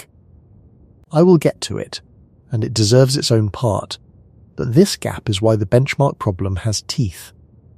If you cannot watch the event, you calibrate against the nearest example. Every model of how massive stars end is tuned against stars we can resolve. Betelgeuse sits at the top of that very short list. It is bright enough, close enough, and large enough in angular terms. So the models that predict when a supergiant dies are anchored partly to this star, and this star has been sharing its light curve with a companion for a century. The anchor moved, and nobody knew the anchor had moved. Notice what that does to the confidence intervals, and it does not make the models wrong. It makes their stated precision less trustworthy than it appeared. And precision is exactly what everyone wants when they ask about timing. There is a further wrinkle in the historical record worth understanding. We have not merely failed to see supernovae with modern equipment, we have almost certainly missed most of the ones that occurred. Run the expected event rate against the observed historical record at 1 to 3 core collapse events per galaxy per century. You would expect 10 to 30 of them since 1604. The observed count of confirmed galactic supernovae in that period is 0. Cassiopeia A around 1680 is inferred from its remnant, not from observation. So somewhere between 10 and 30 stars have exploded in our galaxy. And we watched essentially none of those explosions actually happen. Interstellar dust is the primary reason for that enormous discrepancy. Our galaxy's disk is filled with clouds of gas and dust grains. Those tiny grains absorb and scatter visible light extremely effectively. Look along the plane of the galaxy and your view is blocked within thousands of light years. That is why the Milky Way appears as a band with dark lanes through it. Those dark lanes are not empty regions of space at all. They are clouds of material blocking the stars behind them. Most massive stars live in the galactic plane, because that is where they form. So most massive stars die behind exactly the material that hides them. Betelgeuse is an exception, and its position is part of why it matters. It sits above the plane from our perspective, in a relatively clear sightline. That is a large part of why we can study it so well. Now weigh that against the benchmark problem from a different angle. Our clearest example of a pre-supernova massive star is also unusual. It is unusually close, unusually well placed, and unusually well observed. It is now also known to be unusually accompanied by another star. That combination is what a statistician would call a biased sample. Not through anyone's fault, but through the physics of what we can see. Let me say that another way, because it matters for the timing question. We are calibrating models of stellar death on the one example we can study, and that example may not be representative of the population at all. Mark that thought, and hold on to it for a while, because the mechanism I am about to describe is understood almost entirely from theory, and theory calibrated on an atypical benchmark is theory with an unknown error bar. Let me address a question that follows naturally from all of this. If Betelgeuse has a companion, do other red supergiants have them too? The statistical expectation says yes, and the numbers are striking. Studies of massive stars find that most of them are born in pairs or groups. Estimates suggest something like 70% of massive stars have companions. Many of those systems interact through mass transfer or eventual merger during their lifetimes, so a solitary massive star is the exception rather than the rule. Betelgeuse having a companion is not surprising in the statistical sense. What is surprising is how long it took to see one this close. Now consider what that fact implies for the broader stellar population. If most massive stars have companions, then most stellar death models involve binaries, and the simplest models, the ones taught and widely used, assume single stars. Researchers know this and have worked on binary evolution for decades. The field of binary stellar evolution is mature and active, but applying it requires knowing that a given star has a companion, and for most individual stars, that information is simply unavailable. Here is the practical difficulty facing anyone who tries it. Detecting a companion around a distant supergiant is essentially impossible with current instruments. Betelgeuse is the nearest example, and it required extraordinary effort. A similar star 10 times farther away would be entirely out of reach. So the population we model and the population we observe differ in a specific way. We can only detect companions around the nearest handful of objects. For everything else, we assume single stars because we cannot check. That is not a scandal, and it is an honest limitation, openly acknowledged in the field. But it does mean something important about our stated confidence. Every catalogue of red supergiant properties may contain blended measurements. Not all of them, and probably not most of them severely, but some fraction certainly. and we cannot currently identify which ones. Sit with that idea for a moment before we continue.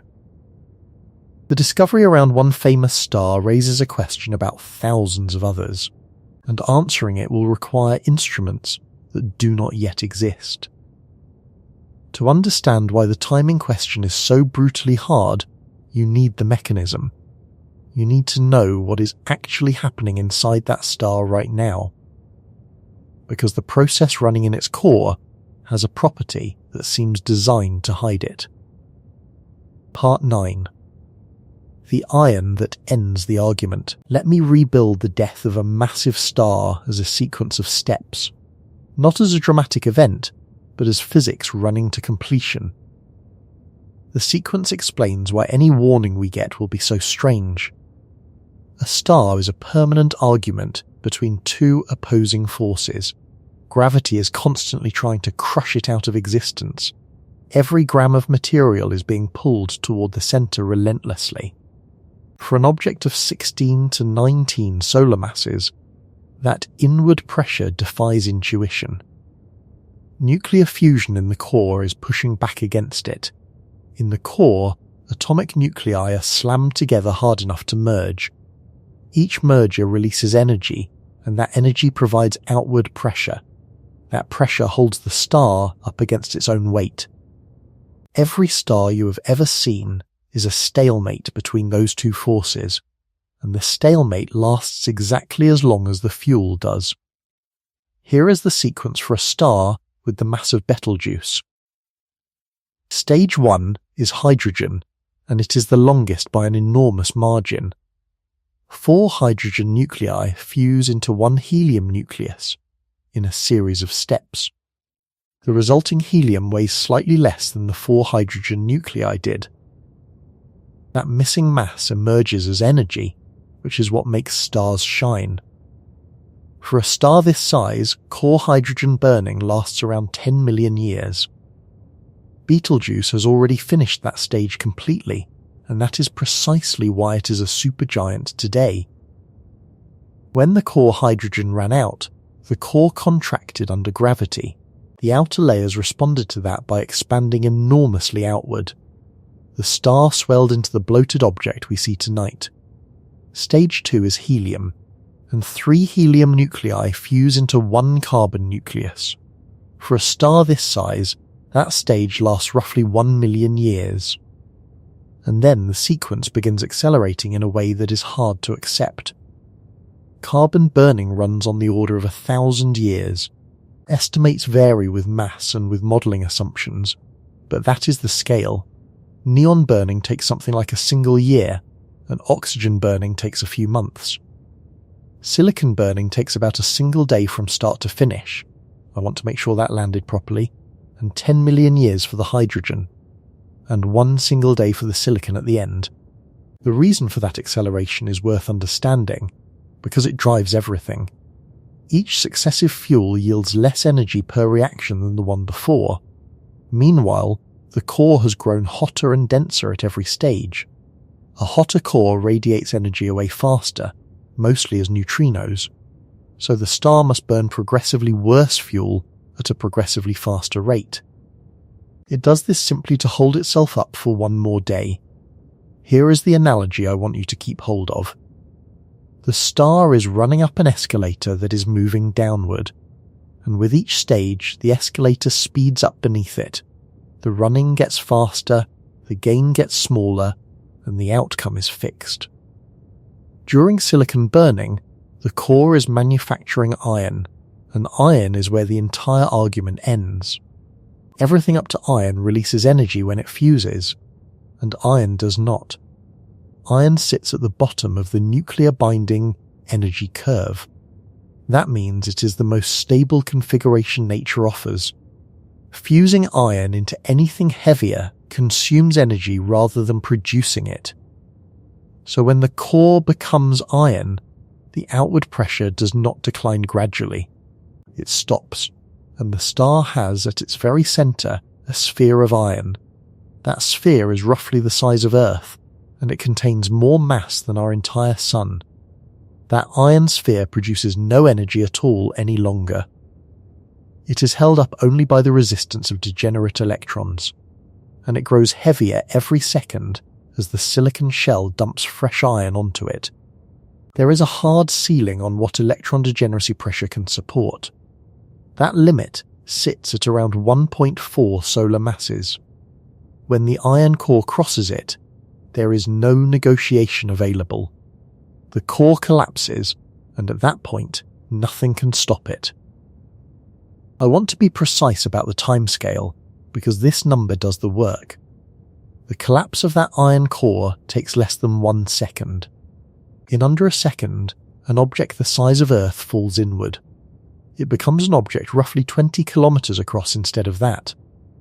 The inner core reaches speeds approaching a quarter of the speed of light. Let me say that again, because it is difficult to hold. Something the size of our planet collapses to the size of a city. It does so in less time than it takes you to exhale. The infalling material is crushed beyond any ordinary state of matter.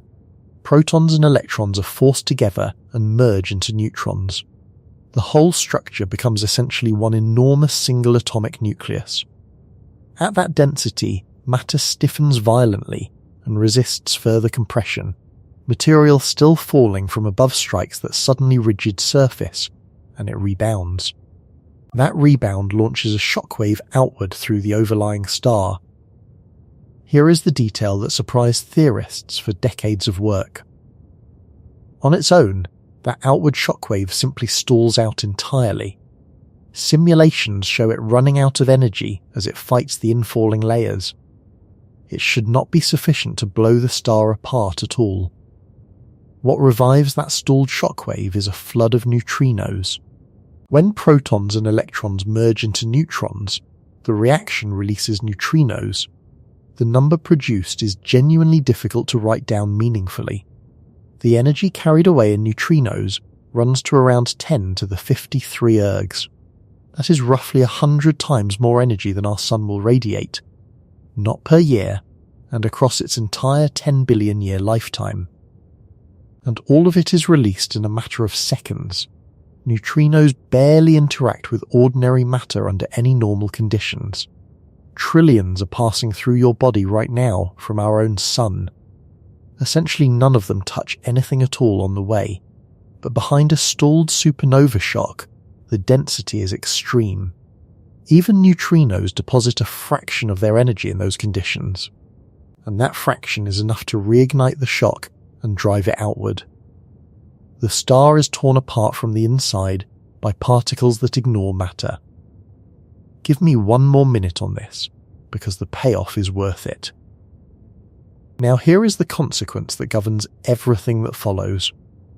The neutrinos escape immediately, at essentially the speed of light. They pass straight through the overlying layers as if those layers were absent. Hundreds of solar radii of dense stellar material do not slow them meaningfully. The light cannot do that, and the shockwave must physically travel from core to surface. It has to drive through the entire envelope of the star. For a supergiant with a radius above 700 solar radii, that takes hours. Sit with the implication of that gap, and the star has already died. The core has already collapsed into a neutron star, and the surface does not know it yet. Let me give you the structure of the star during its final stages. By the time silicon is burning, the interior has organized into layers. Astronomers describe it as resembling an onion in cross-section. The outermost layer is still hydrogen, and it makes up most of the volume. Below that sits a shell actively burning hydrogen into helium. Below that is a helium layer, with its own burning shell beneath it. Then comes carbon, then neon, then oxygen, and then silicon. And at the very centre sits the growing iron core. Each shell burns the fuel appropriate to its temperature and density. Each shell dumps its product down onto the layer below it. The whole structure is nested, with the heaviest elements deepest. Here is the detail that should unsettle you about that structure. The iron core itself is roughly the size of Earth. Betelgeuse is over 700 solar radii across in total. The region that decides the star's fate is a vanishingly small fraction of it. Think of a stadium with a marble at the centre. The marble alone determines what happens to the entire stadium, and the stadium tells you almost nothing about the marble. That geometry is the fundamental problem with predicting stellar death. Everything we measure is the outer envelope, and everything that matters is the core. The two are connected by physics, but the connection is indirect. The envelope responds to the core only over very long timescales. Changes in core burning propagate slowly outward through the layers, but the propagation is slow and the signal is heavily filtered. By the time it reaches the surface, it is smeared and weakened. This is why astroseismology matters so much in this field. Pulsations travel through the interior and carry information about density. Reading those pulsations is the closest thing to seeing inside, and this is exactly why the companion discovery lands where it does. The long secondary period was sitting inside that pulsation data. It was one of the signals being read as information about the interior. It turns out to have carried information about an orbit instead. Follow that carefully, and the most direct probe we have of the core's condition was contaminated. Not entirely, and not fatally, but measurably all the same. The onion is still an onion, with layer upon layer. We simply have less confidence about which layer is currently burning, which means that if you can catch neutrinos, you learn first. And that is not a theoretical claim about what might be possible. It happened on a specific morning, and 3 instruments on 3 continents recorded it. Part 10. 25 particles and 3 hours of warning. On the 23rd of February, 1987, 3 detectors recorded something. The time was around 7:35 in the morning, Universal Time. The events arrived within seconds of each other across 3 continents. The Kamiokande 2 detector in Japan recorded about 11 or 12 events. It was a tank of purified water deep inside a zinc mine.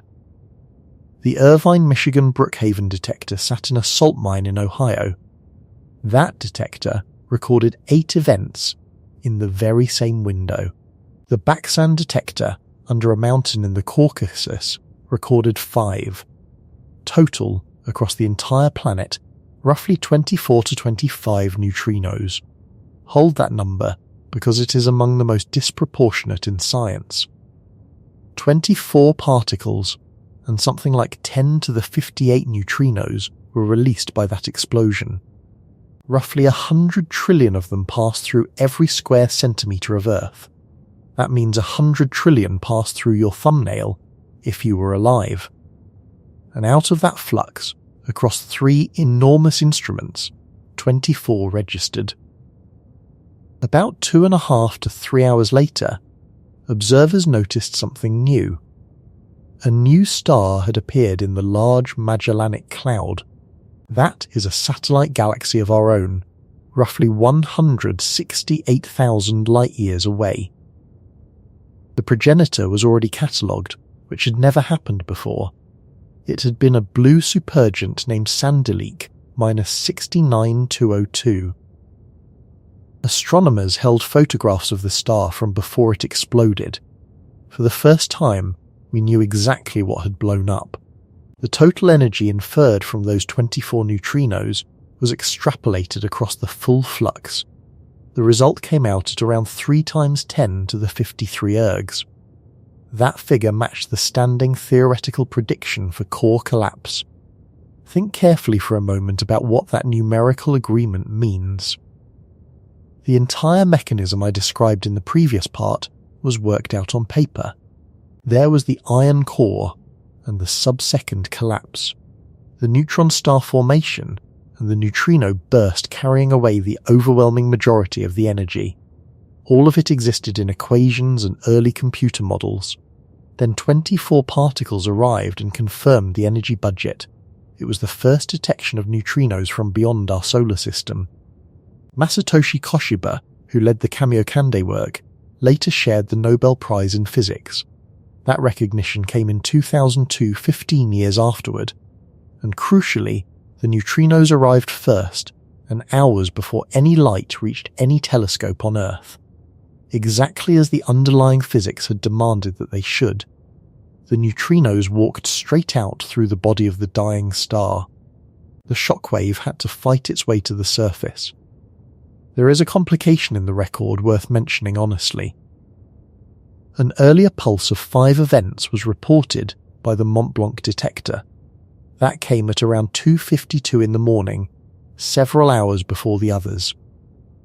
Its relationship to the supernova remains disputed to this day. I mention it because tidy stories are usually incomplete ones.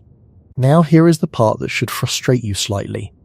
Nobody was expecting that burst, and the detectors were not built to catch supernovae at all. Kamiokande was originally constructed to search for evidence of proton decay. That is an entirely different question within the field of particle physics. The neutrino burst was found in the recorded data afterward.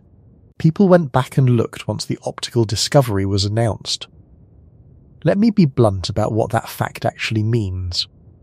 The single most important astronomical measurement of the 20th century was found retroactively. Nobody was watching in real time, and nobody could have been. No system existed at that time to alert anyone at all. That is not a mistake that anyone intends to repeat. And notice the distance involved, because it changes the arithmetic completely. 168,000 light years is an enormous separation. It is well outside our own galaxy, and neutrino flux falls off with the square of distance. So an event inside our galaxy would deliver a vastly stronger signal. Betelgeuse sits at somewhere between 548 and 724 light years. Compare that figure against 168,000 light years. The nearby star sits roughly 300 times closer to us. Square that ratio and the flux advantage runs into the tens of thousands. 24 events arrived from an entire galaxy next door. A collapse in Orion would not produce 24 events, it would produce tens of thousands of them, possibly far more. Super Kamiokande alone would record a detailed profile of the collapse. We would watch the core die, second by second, in the data. Take that in before we continue, because it reframes the entire question. The event everyone imagines as a light show in Orion is not primarily that. For physics, it is a neutrino experiment that no laboratory could ever build. The energies involved cannot be reproduced anywhere on this planet. The densities cannot be reproduced either, and the theory has been waiting decades for a proper test. There is a detail about 1987 that deserves more attention. The progenitor star was a blue supergiant, not a red one. That surprised nearly everyone in the field at the time. The prevailing expectation was that core collapse supernovae came from red supergiants, stars that had already expanded and cooled the way Betelgeuse has. Sanderleak -69202 was compact and hot instead. The discovery forced a genuine revision of stellar evolution theory. Researchers had to explain how a star could collapse in a blue phase. Explanations involving lower metal content and possible past mergers followed. I raise this particular point here for one specific reason. The one time we observed a nearby supernova progenitor, it was not what theory expected. Our single nearby data point contradicted the prevailing theoretical model. Sit with the implication of that, and the theoretical framework describing stellar death rests heavily on simulation. It has been tested against nearby reality exactly once, and on that occasion, reality did not match. The framework was revised and improved, which is exactly how it should work, but nobody should mistake a once-tested theory for a heavily tested one. There is a second detail from 1987 that matters here. Astronomers searched extensively for the neutron star that should have formed. The collapse should have left a compact stellar remnant behind. For decades afterward, no clear detection emerged from that wreckage. The dust and debris surrounding the remnant obscured almost everything. It took until recent years for strong evidence to accumulate. Observations with newer instruments have finally supported a neutron star's presence. So even with a supernova we watched, in a nearby galaxy, questions persisted. For decades, one of the most basic predictions could not be verified. Weigh that against the confidence with which timelines are often stated. We have observed one nearby core collapse, and its progenitor was the wrong type. Its remnant took decades to confirm, and the neutrino burst was found in the data afterward. That is the empirical foundation beneath every claim about when Betelgeuse dies. It is thinner than the confidence usually attached to it, which is precisely why the next one matters so enormously, and why a network of detectors sits waiting in mines around the world, which raises the obvious operational question about getting any advance warning. If that signal arrives hours before the light, can anyone act on it? Can a network of detectors actually issue a warning in time? The answer is yes, and the system already exists, and it is armed tonight. Part 11. The alarm that has been armed for years. There is an international network called SNEWS, and the name stands for the Supernova Early Warning System. It exists for exactly one purpose, and it has been running quietly for years. The logic behind it follows directly from the physics already established. Neutrinos leave a collapsing core immediately and travel at essentially light speed. Light takes hours to fight its way out through a supergiant envelope. So the neutrinos constitute a warning in the most literal sense.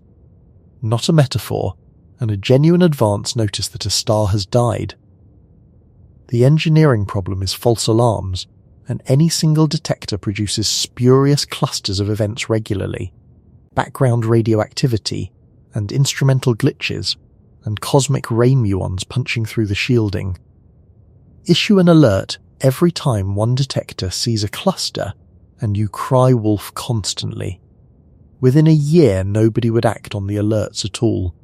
So SNEWS operates on coincidence rather than on any single detector. Multiple independent instruments around the world report bursts to a central system. They sit in different countries, use different technologies, and have uncorrelated backgrounds. If several of them see a burst inside a 10-second window, the mathematics change.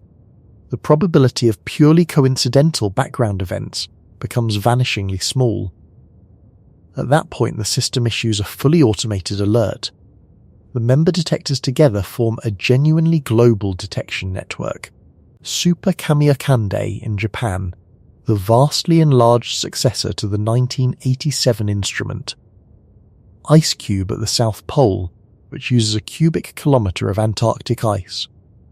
The large volume detector buried under the Gran Sasso mountain in Italy. Borexino, Camland, Dyer Bay, Halo, and Snow Plus round it out. If a massive star in our galaxy collapses, that network sees it. The resulting alert reaches observatories worldwide within a few minutes. It points them at a patch of sky before anything is visible there. But there is a refinement to this that I find genuinely remarkable, and it applies specifically to a star as close as Betelgeuse. Supergiant has been upgraded with gadolinium dissolved into its water. Gadolinium has an enormous appetite for capturing free neutrons in water. Adding it dramatically improves the detector's ability to identify specific neutrino interactions. It separates the signal from background far more cleanly than before. With that upgrade, an analysis published in 2022 reached a striking conclusion. For a star as close as Betelgeuse, the detector could catch pre-supernova neutrinos. Let me explain what that phrase means, because it goes beyond 1987. Remember the burning sequence, and think about its very final stage. Silicon burning lasts about a day from start to finish. During that stage, the core runs reactions at extraordinary temperatures. Neutrino production becomes significant even before the collapse itself begins. The star leaks neutrinos as a byproduct of its final day of fuel. For a star at Betelgeuse's distance, that leakage may be detectable. The published estimate is that supergiant with gadolinium could issue an alert. That alert could come up to roughly 9 hours before the core collapses. Read that carefully, because the distinction is everything, and not 9 hours before we see the light. 9 full hours before the star itself has actually died. Then the collapse itself produces the main and much larger burst.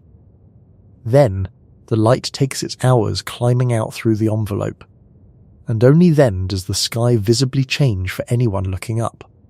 The future detector, Hyperkamiokande, will extend that reach considerably further.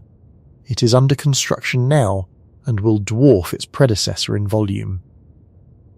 I want to be honest about the caveats attached to that 9-hour figure. It depends on the star's distance, which we have established is poorly known. It depends on the mass and the specifics of the final burning phase. All of those carry modelling assumptions that could shift the number. It is a capability estimate, not a guarantee of performance. If Betelgeuse sits at the far end of its distance range, the signal weakens substantially. But the structure of that scenario is what matters here. There exists a scenario, consistent with known physics and existing hardware. An alert goes out that a specific named star is in its final hours. Astronomers worldwide point every instrument they have at a star still shining normally, and then they wait. We have never done that, and not once, for anything. Every supernova ever studied was discovered well after the fact. Every one was found by seeing light that had already arrived. That is the difference between an autopsy and being in the room. Here is the analogy that keeps this whole thing honest, though. A pre-supernova alert is nothing like a weather forecast. A forecast tells you about tomorrow, while today is still calm. This is a smoke alarm, and it sounds when the fire is already burning. Silicon burning lasts a day, and the alert fires during that day. It cannot tell you anything about next year or next century. It tells you the building is on fire, roughly 9 hours before collapse. Store that distinction away, because it defines the limits of what we can know. To learn whether Betelgeuse has decades or millennia remaining, that alarm is useless. You do not need a neutrino detector for that question. You need to know which fuel the core is burning tonight, and that measurement cannot be made directly by anyone, and we cannot see inside a star. Not with any instrument that currently exists or is even planned. We infer the interior condition entirely from the exterior behaviour. Those inferences use models fed by the star's luminosity, radius, mass, and temperature. They also use the pulsation behaviour as a probe of internal structure, which are precisely the quantities a previously unaccounted companion has been contaminating. I should be equally clear about the network's limits, because it is not universal. SNEWS covers our own galaxy and its immediate neighbourhood only. Beyond that range, the flux drops below what current detectors can distinguish. So this is not a system that watches the whole universe. It watches our corner of it, and the expected rate is 1 to 3 per century, which means that the system may sit completely silent for decades. It was designed by people who accepted they might never see it fire. They built it anyway, because the alternative was missing the event entirely. There is something in that fact I find genuinely admirable. A network of detectors, in mines and under mountains and buried in polar ice. They are maintained continuously, cross-checking each other every 10 seconds. Waiting for an event that might not arrive this century. Let me describe how a SNEWS alert would actually propagate. The system does not send a message to the public first. It sends machine-readable alerts to observatories and to automated systems. Telescopes with robotic control can respond without a human present. Some facilities are designed for exactly this kind of target of opportunity. A queue of scheduled observations gets interrupted, and the dome slews to the coordinates in the alert. Speed matters enormously in that scenario, for a specific reason. The shock breakout flash lasts minutes to about an hour. Miss it, and that observation has gone permanently for this event. There is never a second attempt at observing a supernova. So the value of the neutrino warning is not abstract. It is the difference between catching the first hour and catching the first day, and the first hour contains physics the first day cannot recover. Consider what that very first hour would actually tell us. Shock breakout timing constrains the radius of the progenitor directly. That is a clean measurement of the star's size at the moment of death. It could be compared against the radius we estimated beforehand. Think for a moment about what that comparison would represent. Every estimate of this star's radius depends on distance and on the fuzzy surface definition. A shock breakout measurement would be independent of those assumptions. We would learn, for the first time, whether our methods work. That is the real prize buried inside this event, and it is calibration rather than spectacle. There is one more capability worth mentioning about the neutrino signal. Neutrinos arrive carrying the direction of their original source with them. Detectors can reconstruct that direction with limited but real precision. For a burst of tens of thousands of events, that reconstruction improves substantially. So the alert would not merely say a star died somewhere, it would point directly at a specific region of sky. If that region contained Orion's shoulder, the interpretation would be immediate. Every working astronomer alive would know exactly what had happened. And they would know it while the star still appeared unchanged. Hold that image, because it is genuinely without any precedent. A sky that looks completely normal, and a planet that knows otherwise. But that network is sitting there waiting for which event exactly? There are two separate processes running on that star tonight. Both of them are counting down, and nobody currently knows which one reaches zero first. Part 12. 2 clocks on one star, and no way to read either. Let me lay out the convergence at the centre of this story. There are two independent processes running on this system right now. Both are clocks, and both are counting down toward an ending. Neither one has very much to do with the other, except that both are attached to the very same star. Clock number 1 is the companion star and its orbit. Siwarha orbits at roughly twice the radius of Betelgeuse itself. It completes one circuit every 5.5 to 6 years. That orbit does not pass through clean and empty space. It passes through the extended outer atmosphere of a red supergiant, and Dupree's group has now directly observed the wake it carves. That detection used Hubble data and ground observations spanning about 8 years. The disturbance appears on the 2100-day rhythm. Here is the physics of what a wake actually means. To create a wake, you must push material out of your path. Pushing material aside costs energy, and that energy comes out of the orbit itself. An orbit that loses energy shrinks inward toward the primary. A shrinking orbit carries the companion into denser material, and denser material means stronger drag. Stronger drag means faster energy loss, and faster energy loss means the orbit shrinks more quickly still. That is a runaway process, and it does not find a stable equilibrium anywhere. It simply accelerates faster and faster toward its own inevitable conclusion. I told you earlier to keep that boat in your head. Here is where it pays off, and a boat with an engine can push through water indefinitely. It is putting energy in continuously to replace what the water takes.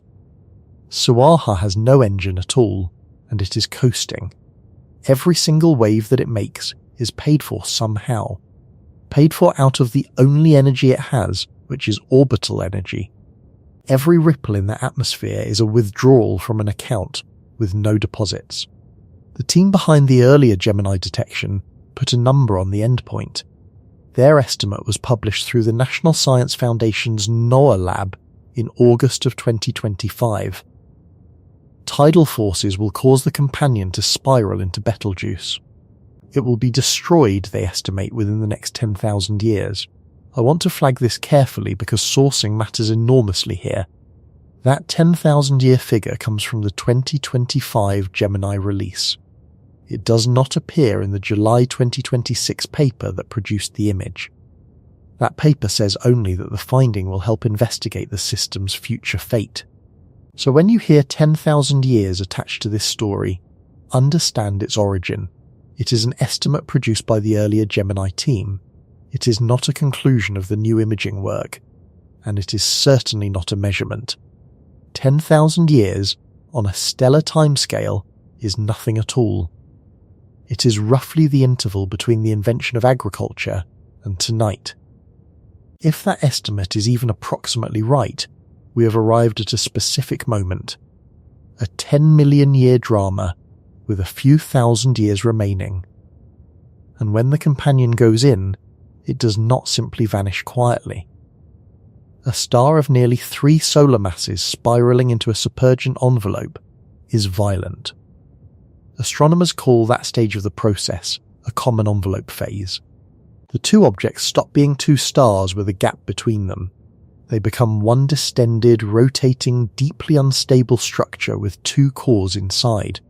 The drag becomes enormous once the companion is fully immersed. Density climbs steeply as the companion descends toward the center. Orbital energy dumps into the envelope as heat and bulk motion.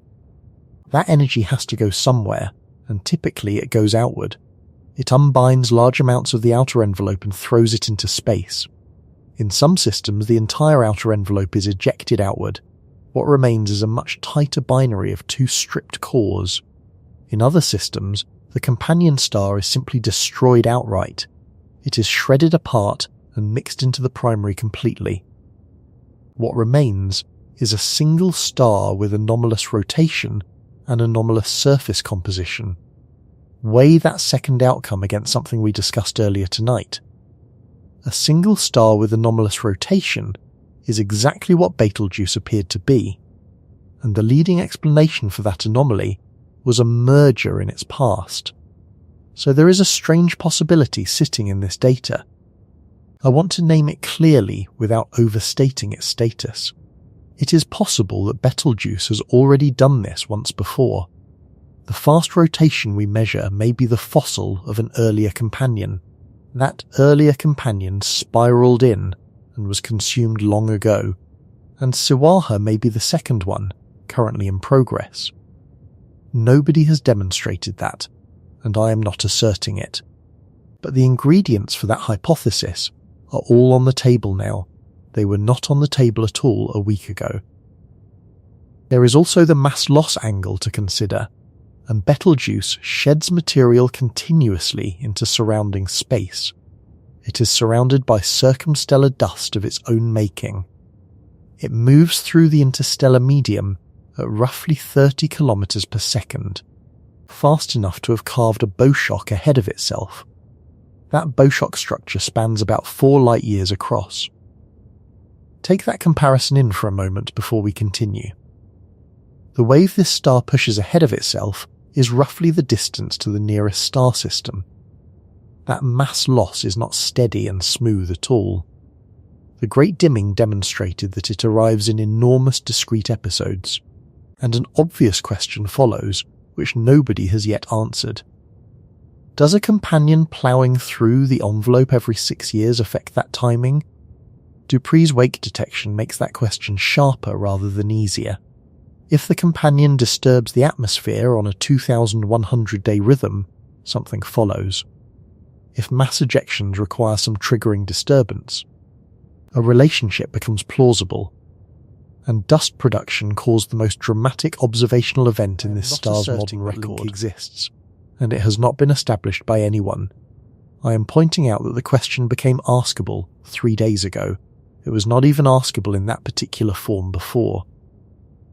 Clock number 2 is the core and its remaining fuel. Somewhere inside that star, under 700 solar radii of tenuous gas, fusion continues. That region is a small fraction of the visible star's size. It is working through the burning sequence described earlier tonight. And it is in one of those stages right now, while you listen. It will move to the next stage on a schedule set by physics. That schedule is entirely indifferent to whether anyone is watching. The light reaching us tonight left that star centuries ago. The exact century depends on which distance estimate you accept. If the core collapsed during the reign of Elizabeth I, we would not know. Let me be precise about that, because it is a favourite line deserving accuracy. The collapse could have happened centuries ago with the news still in transit. That is true, and it was equally true yesterday and will be tomorrow. And it does not change any probability at all either. The odds that collapse falls within the specific window currently in transit are unremarkable. They are the same as for any other few hundred-year window. So here are the two clocks running on this system. One says a companion is spiralling toward destruction, perhaps within 10,000 years. The other says a supergiant core is working through its final fuels. That timescale could be decades, or it could be 100,000 years. And they are not fully independent, which is what makes this interesting. If clock 1 finishes first, the merger changes the star. Clock number 2 then has to be recalculated from scratch. If clock 2 finishes first, the supernova destroys the companion. Clock number 1 becomes entirely irrelevant in a single instant. 2 processes and 1 system, and no current way to determine the order. Let me put the drag process into numbers you can hold. The outer atmosphere of Betelgeuse is extraordinarily thin and diffuse material, far thinner than the air in this room by an enormous margin, so you might reasonably expect the drag to be negligible. A star moving through near vacuum should barely notice the resistance, but drag actually depends on considerably more than density alone. It depends on the size of the object moving through the medium, and it depends on the square of the velocity, and Siwarha is a star, not a pebble. Its gravitational reach sweeps up material far beyond its own surface. That effect has a specific name in the scientific literature. It is called dynamical friction, and it works differently from ordinary drag. A massive object moving through a medium pulls material toward itself. That material piles up behind it in an overdense wake. That overdense wake then pulls backward on the object gravitationally. The object is being slowed by its own gravitational shadow. It creates the very thing that then drags on it. That is why the wake detection matters beyond confirming the orbit. The wake is not just evidence of the companion's passage. The wake is the actual mechanism of the companion's destruction. Every ripple Dupree's team detected is a measurement of energy leaving the orbit. The disturbance in the atmosphere is the orbital energy converted into motion. Fix that image firmly in your mind before we go any further tonight. Now let us consider the timescale question as honestly as possible. The estimate of 10,000 years assumes conditions we cannot measure directly. It depends on the density profile of the outer envelope. It depends on the companion's exact mass and orbital eccentricity, and all of those carry substantial uncertainty. And notice something here that should give you real pause. The companion's mass was revised upward by a factor near 3. Dynamical friction scales strongly with the mass of the infalling object. A heavier companion spirals in faster than a lighter one. So the 10,000-year figure was calculated for a lighter object. The revised mass estimate may well shorten that figure considerably. Nobody has published that recalculation, and it is 3 days old. But the direction of the correction is not ambiguous, and a heavier companion means a shorter clock. That is one of the 2 clocks running on this system tonight, and that first clock may have just quietly sped up. If that sounds unsatisfying, stay with me, because some astronomers disagree sharply. There is a published argument that clock 2 is far closer to 0 than anyone finds comfortable. It has not been refuted, and it has only been disputed. And the shape of that dispute reveals exactly why the companion matters. Part 13. The disagreement that nobody has settled. I am going to give you the honest state of the timing argument. That includes the position that is usually treated as an outlier. You can handle a genuine scientific disagreement without being told who wins. The consensus range, found in most reference material, is enormously wide. Betelgeuse will go supernova sometime within the next 10,000 to 100,000 years. A review of the star's properties was published by Craig Wheeler. His colleague Emmanuel Hatsopoulos placed it near 100,000 years. That range spans a factor of 10, and the width is not sloppiness. It honestly reflects a question we cannot answer by looking. What exactly is the core burning at this very moment? If Betelgeuse is still fusing helium in its core, it has ample time. Helium burning in a star this size runs on the order of 1 million years. Partway through that stage means hundreds of thousands of years remain. If Betelgeuse has finished helium and moved to carbon, everything changes. Carbon burning runs on the order of 1,000 years. And after carbon, the sequence collapses inward on itself, and neon in about a year, oxygen in a few months, and silicon in a day. Now in 2023, a group led by Hideyuki Sayo argued for the second option. Their chosen approach was astroseismological rather than simply photometric in nature. They analysed the pulsation modes as probes of the interior structure. The 416-day period and its overtones carry information about density.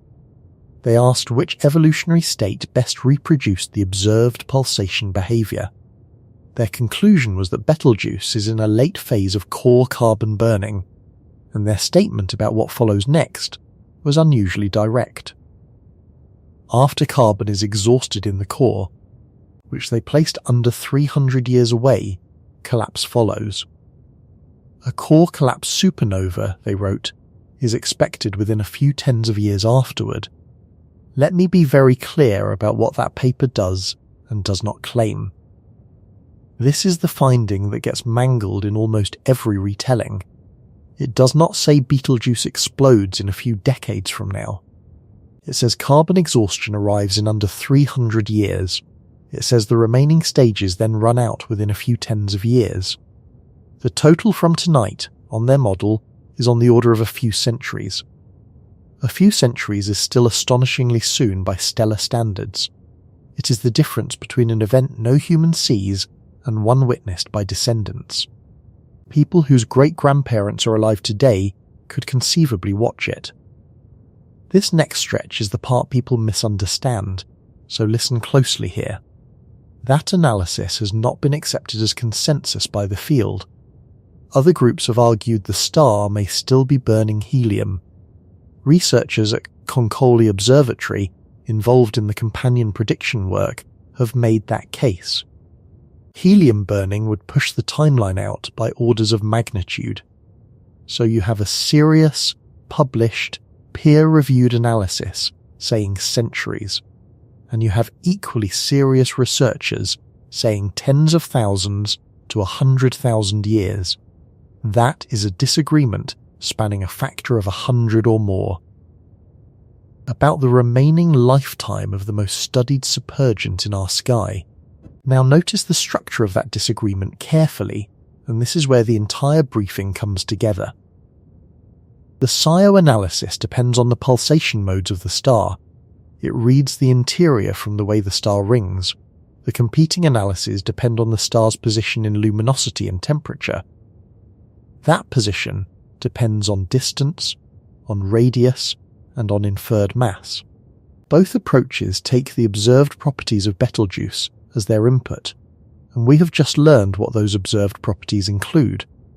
They include the contribution of a star of nearly 3 solar masses, an object nobody was accounting for in any of these calculations.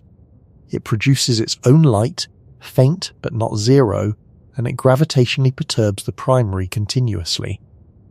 It transfers angular momentum into the envelope through tidal coupling.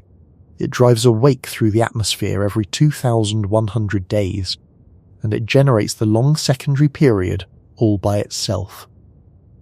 That last point deserves emphasis, and the long secondary period sat inside the pulsation data for decades. It was analysed as though it belonged to the star, and it belonged to an orbit. I am not telling you the timing estimates are wrong. I want to be careful in both directions on this point. Nobody has published a revised supernova timeline accounting for the companion. The image is 3 days old, and that work has not been done and cannot be rushed. What I am telling you is narrower and more defensible. The confidence intervals should be wider tonight than they were last week, and the people best positioned to know are saying so in careful language. Montagues himself raised the question in the announcement without answering it. He said the question is truly open whether this companion affects the supergiant's evolution. That is a lead author, in a press release, stating something remarkable. We do not know whether the object we just found changes the star's fate. Follow that reasoning all the way through to its conclusion. If the answer turns out to be yes, every timing estimate was calculated for something else. They were calculated for a single star, and this is not a single star. There is one more thread I should mention in the interest of completeness. A 2026 analysis using Gaia astrometry reached a dissenting conclusion.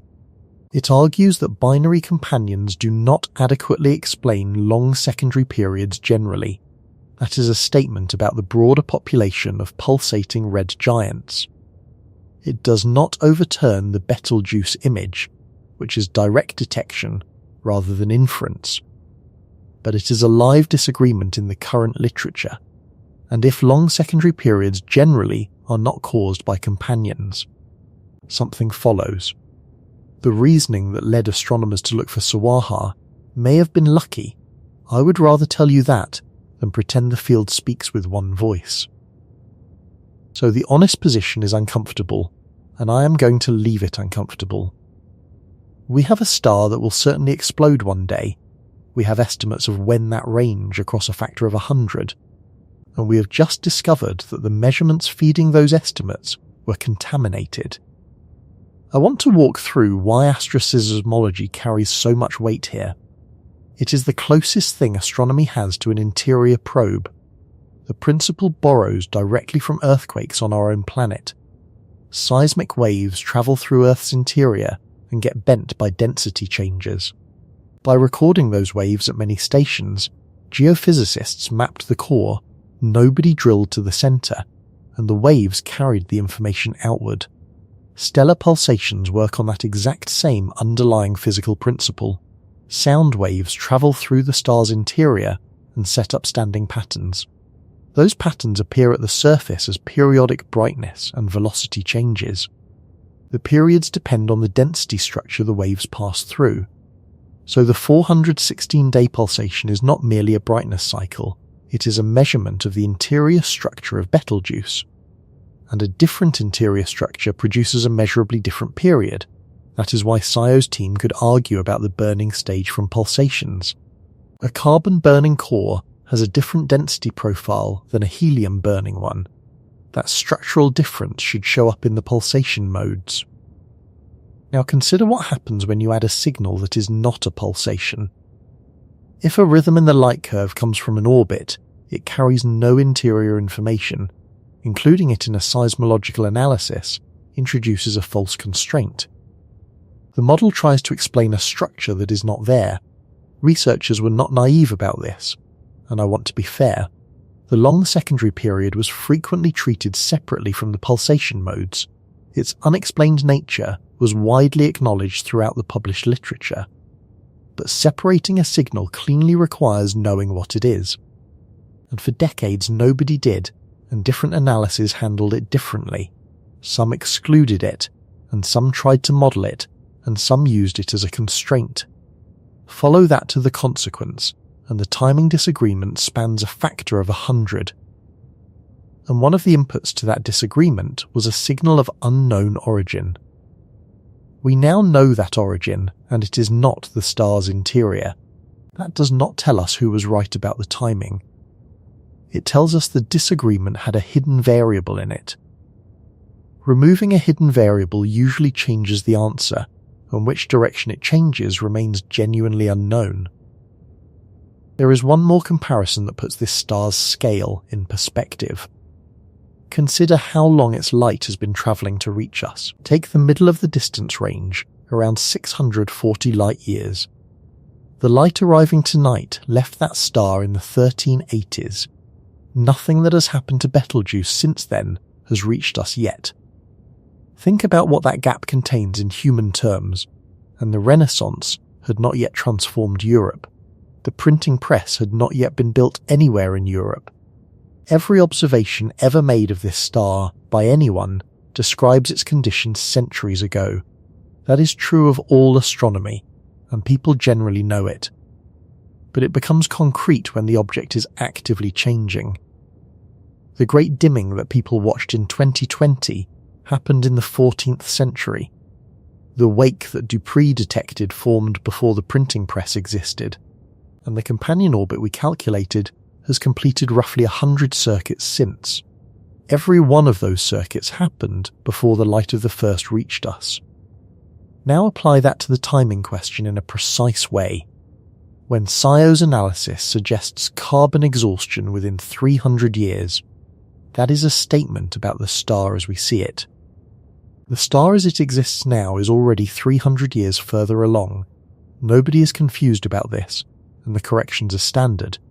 But it does mean something for how we phrase these predictions. Every timeline is quoted in terms of what we would observe, not what has happened. The distinction rarely matters for stellar timescales measured in millennia.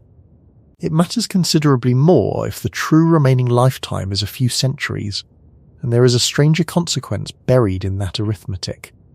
If the honest range extends down to a few hundred years, then something follows. The event may have already occurred, with the light still in transit.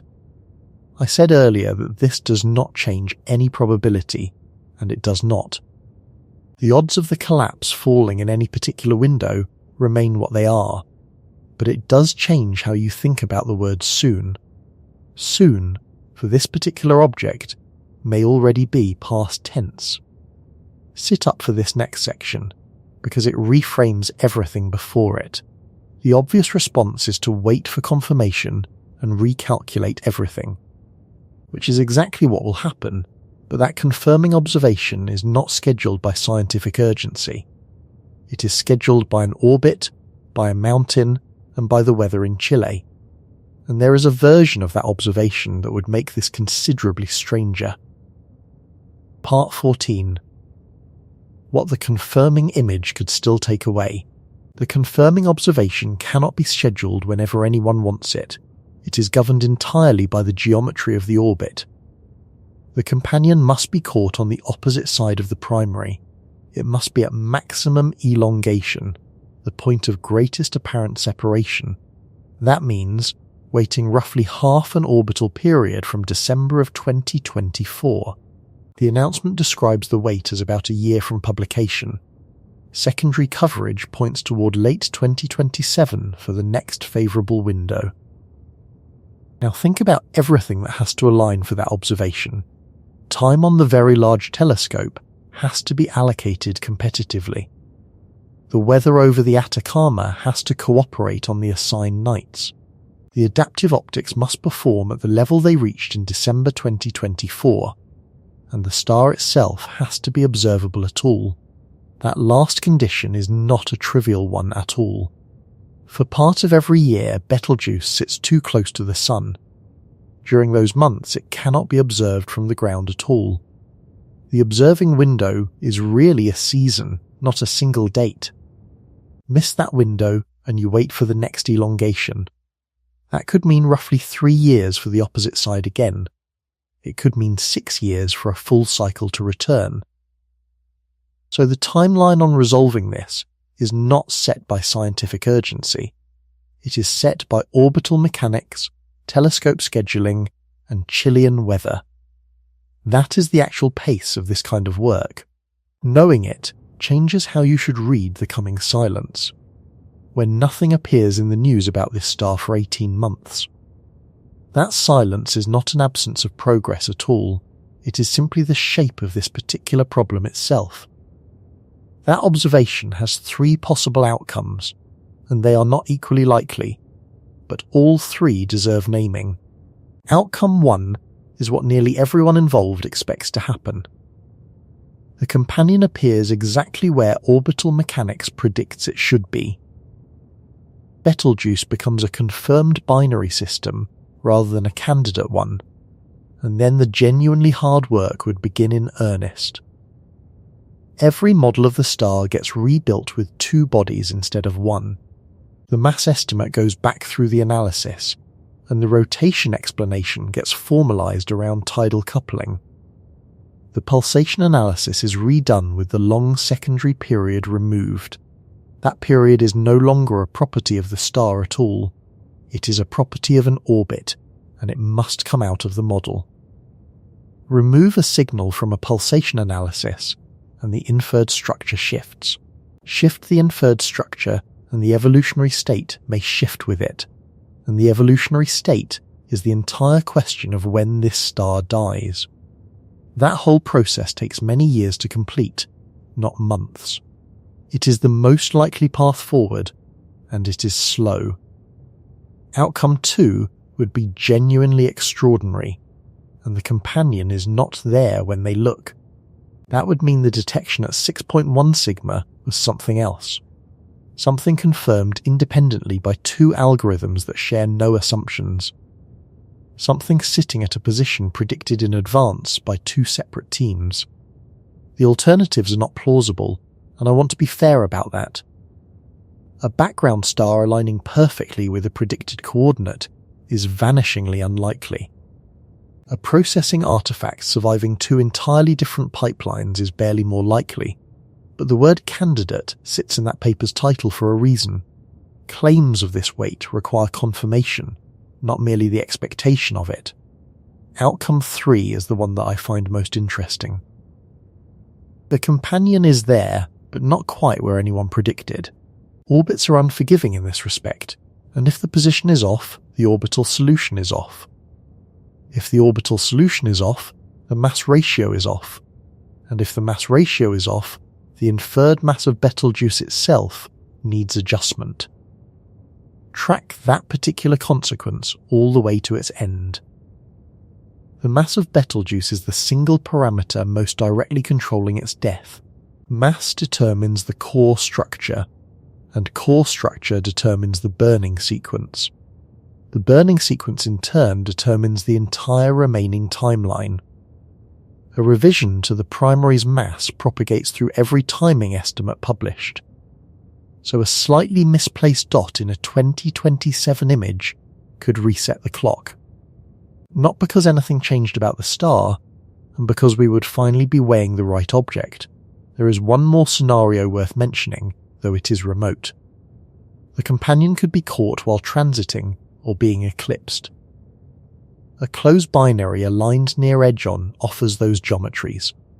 Those events would deliver mass and radius constraints far tighter than imaging alone. That would be the best case outcome by a considerable margin. Now let me pull back and say what all of this actually amounts to. We are in a waiting period defined by physics rather than by choice. During that period, the star continues doing whatever it is doing. The core burns, and the companion loses orbital energy every second. The weight keeps forming and dissipating on its 6-year rhythm, and none of it depends on our schedule in any way. Which brings us to the question everyone actually arrived with. The question is not when, but what would it look like? There is another observational avenue that could resolve this sooner. It does not require waiting for the next elongation at all. Radial velocity monitoring continues on this star regardless of imaging campaigns. Now that the orbital period is known with reasonable confidence, the analysis changes. Researchers can search the velocity record for the specific expected signature. They know the period, and they know the approximate amplitude to look for. Carry that thought forward, because it becomes the hinge of this whole story. Searching a noisy record for a known signal is far easier than discovering one. That is a general principle across every field that handles data. The convection noise that hid the companion is still there. But you can now ask a much more specific question of it. The same applies to the archival photometry from variable star observers. A century of brightness estimates already exists inside those databases. With a confirmed orbital period and a known companion mass, predictions become testable. Does the light curve show the expected signature at the expected phase? Those analyses do not require telescope time or good weather. They require someone to sit down with the archive and the new parameters, so expect some results well before the confirming image arrives. They will not be as decisive as a second direct detection, but they will accumulate, and they will either strengthen or complicate the picture. There is one more avenue worth mentioning, and it is the most interesting. The companion is a hot blue star embedded in a cool red envelope. Those two objects should interact in ways that produce observable signatures. Ultraviolet emission is the most obvious place to look first. A young B-type star produces far more ultraviolet than a red supergiant does. Observations from Hubble have already been used to constrain this. Notably, the non-detection in the far ultraviolet was part of the evidence. It supported the companion being a main sequence star rather than a younger one. The X-ray observations from Chandra played a very similar role. The absence of an X-ray signal ruled out certain companion types. Sometimes the strongest evidence is what you fail to detect, so the picture is being assembled from multiple instruments and multiple non-detections. Each one narrows the possibilities without proving anything on its own. That is how this actually works, and not one image and a conclusion. It is years of constraints slowly converging on a description. I have deliberately held that question back until this point, because the answer only means something once you know what is at stake, and the honest answer contains one detail that almost nobody mentions. Part 15. The night the shoulder of Orion goes out. Let me walk through the event using numbers the modelling actually supports. The popular version is exaggerated in one direction and undersold in another.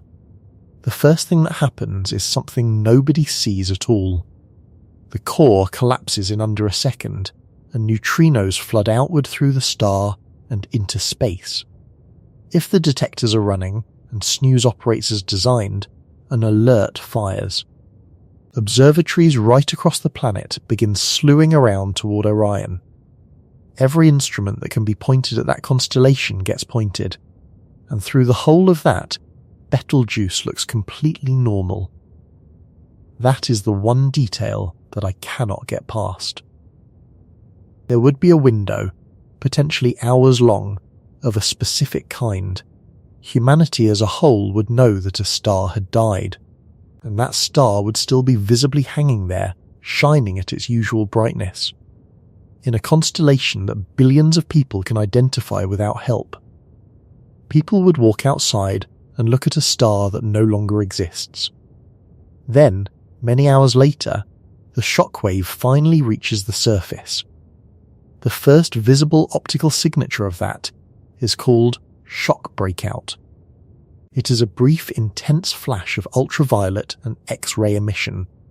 It occurs as the shock front punches through the photosphere. It lasts on the order of minutes to about an hour. Nobody has ever caught the shock breakout of a nearby supernova in detail. It is among the most sought-after observations in stellar astrophysics. Then the star finally begins to brighten in visible light. Over hours to days, the star climbs steadily up the magnitude scale. Estimates for peak apparent magnitude cluster between -11 and around -12.5. Let me translate those numbers into something you can picture. The full moon sits at about -12.7. Venus at its brightest reaches about -4.6. Stay close to this next argument, because the numbers do the work. Modelling by Jared Goldberg and Evan Bauer produced a more useful comparison. They found Betelgeuse would shine roughly as brightly as the half moon, that is about 9 times fainter than the full moon, and it would hold near that level for more than 3 months. Now here is the detail that makes it stranger than the numbers suggest.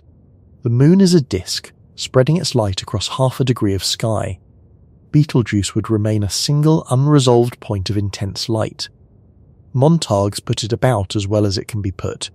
The star will become as bright as the full moon, he said, except that it will be concentrated into a single point. For perhaps 2 months, he said, you could read a book by its light. A point source of that intensity is outside all human experience. It would be painful to look at directly for any length of time.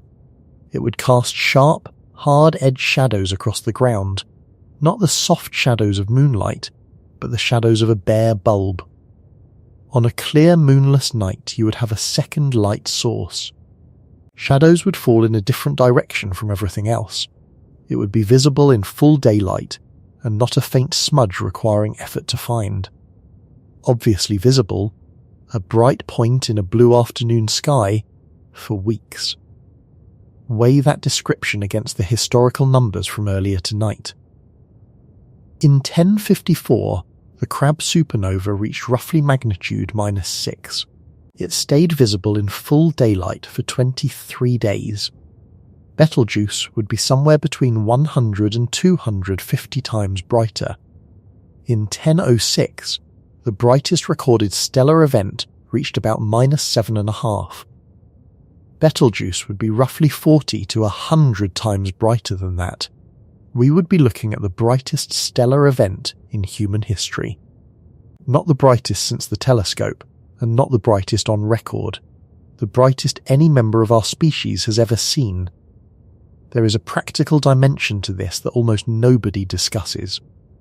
Modern astronomical instruments are built to detect extremely faint things. That is the entire design philosophy sitting behind all of them.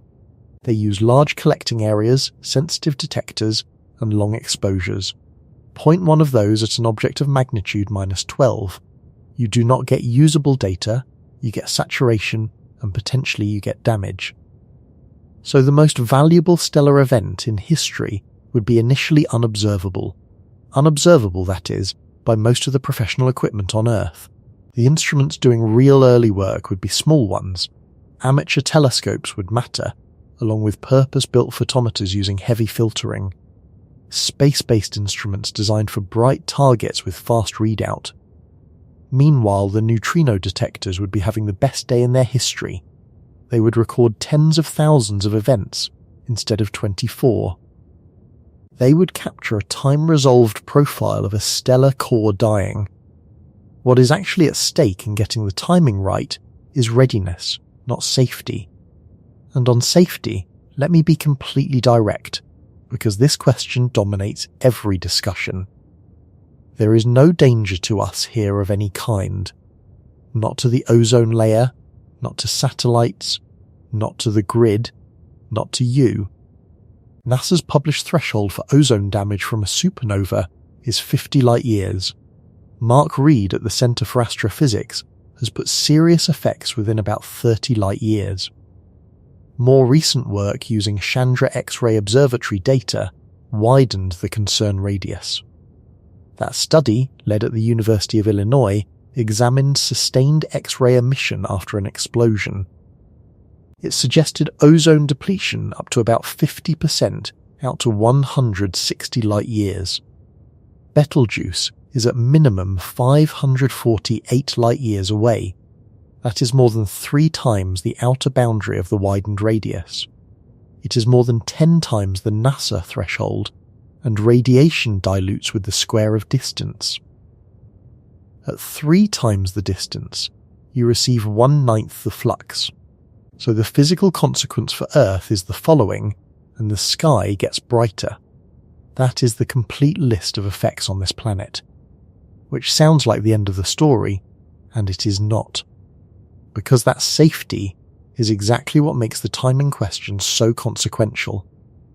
If this event were dangerous, we would want warning to protect ourselves. It is not dangerous, so warning serves an entirely different purpose. Warning is the only chance our species gets to observe the mechanism that built the iron in your blood and the calcium in your bones, and we get that chance roughly once every few centuries if we are lucky and pointed correctly. Miss it, and the next opportunity may not arrive for 400 years. That is the actual stake here. Not survival, but a single unrepeatable measurement. Compare that against what genuinely threatens our own infrastructure tonight. Our own sun sits 93 million miles away, and it is small and stable. In 1859, it produced an ejection that set telegraph offices on fire. The Carrington event induced currents strong enough to shock operators at their equipment. NOAA's Space Weather Prediction Center issues geomagnetic storm watches for exactly this reason. Those events stress transformers, satellites, and navigation systems in measurable ways. Hold both of those two facts up side by side. A stable, small 4.5 billion-year-old star can disable your navigation. A doomed, boiling supergiant 600 light-years away can only rewrite our textbooks. The disproportion between those two statements is the useful thing to carry away. What remains afterward would be a single dense neutron star. Roughly 1.5 solar masses compressed into 20 kilometers of diameter. A teaspoon of that material would weigh as much as a mountain range. It would likely spin rapidly, possibly as a pulsar, like the Crab Remnant does. And after all of that, Orion would be permanently wrong. Not for a season, the way it was during the Great Dimming. Permanently, and the shoulder would be gone, replaced first by an expanding nebula. Over thousands of years, that would fade into a diffuse remnant. Every human born afterward would learn a constellation with a missing corner. Our current star charts would all become historical documents overnight. Let me address something about the timing of what we would see. The neutrino burst, and the light is separated by hours. But there is a subtlety in that statement worth unpacking. The separation depends entirely on the radius of the star. Neutrinos exit immediately, and light waits for the shock to cross the envelope. A compact progenitor star produces a relatively short delay between them. A blue supergiant like the 1987 star gave about 3 hours. An extended red supergiant like Betelgeuse would give considerably longer. Estimates for a star of this radius run to many hours. Some models suggest close to a day, depending on the shock velocity.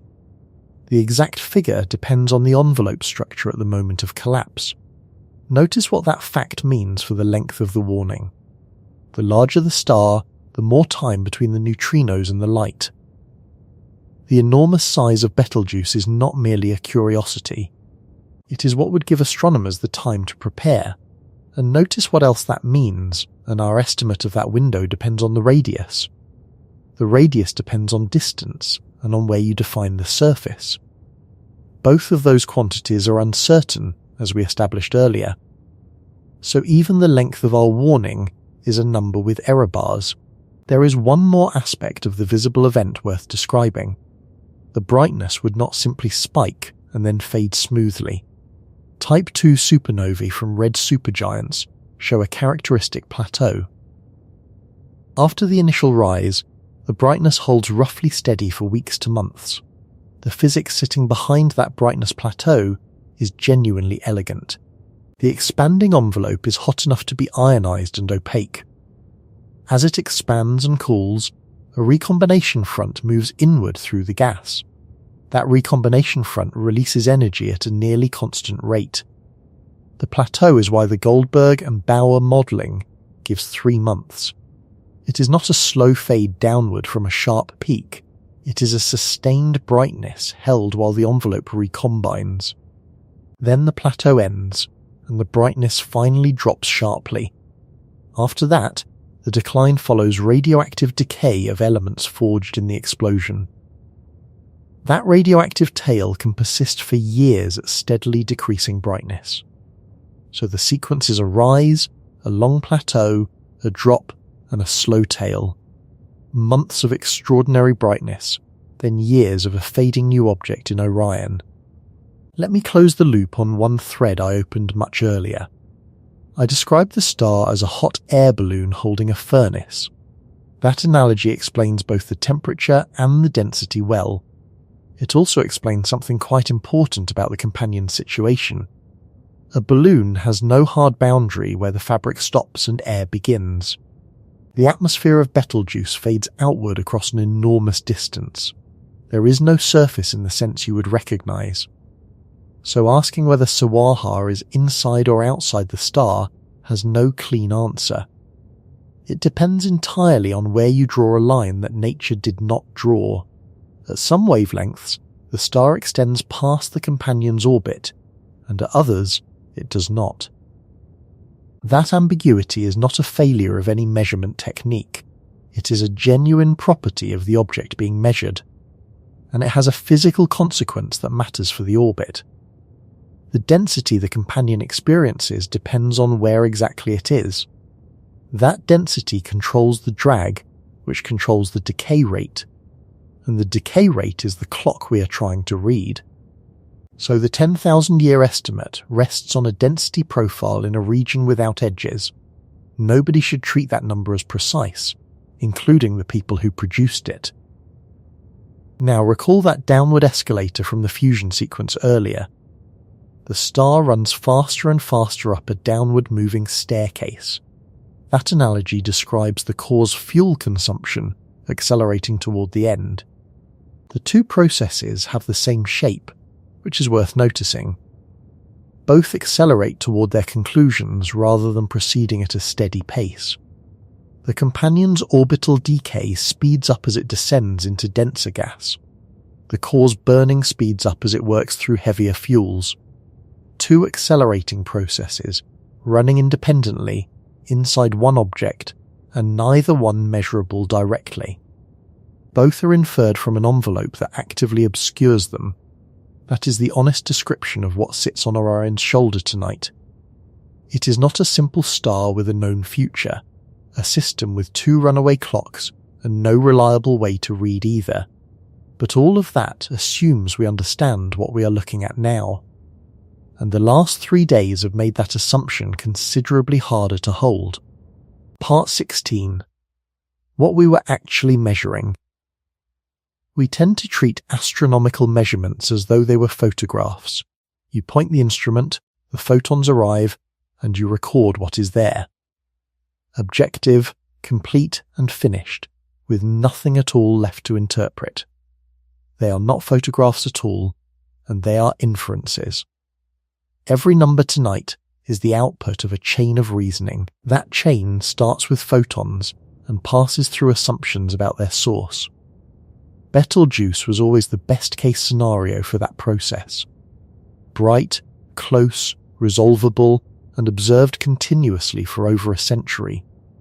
It was studied by the finest instrument each generation could build. If the process works anywhere at all, it works here. Let this one settle before we move on, because it is easy to miss. And for 118 years, that process produced a specific picture. A single star with an unexplained 6-year rhythm in its light, an anomalously fast rotation requiring a hypothetical ancient merger to explain, and a set of derived parameters feeding directly into our models of stellar death. The rhythm was a companion, and the rotation may be the companion. And the derived parameters described a system being reported as a star. Nobody made an error, and that is what I keep returning to. There is no villain here, no negligence, no suppressed result. Every scientist who worked on this star did competent work with available tools. The convective explanation for the velocity anomalies was physically reasonable. The pulsation analyses were performed correctly on the data that existed.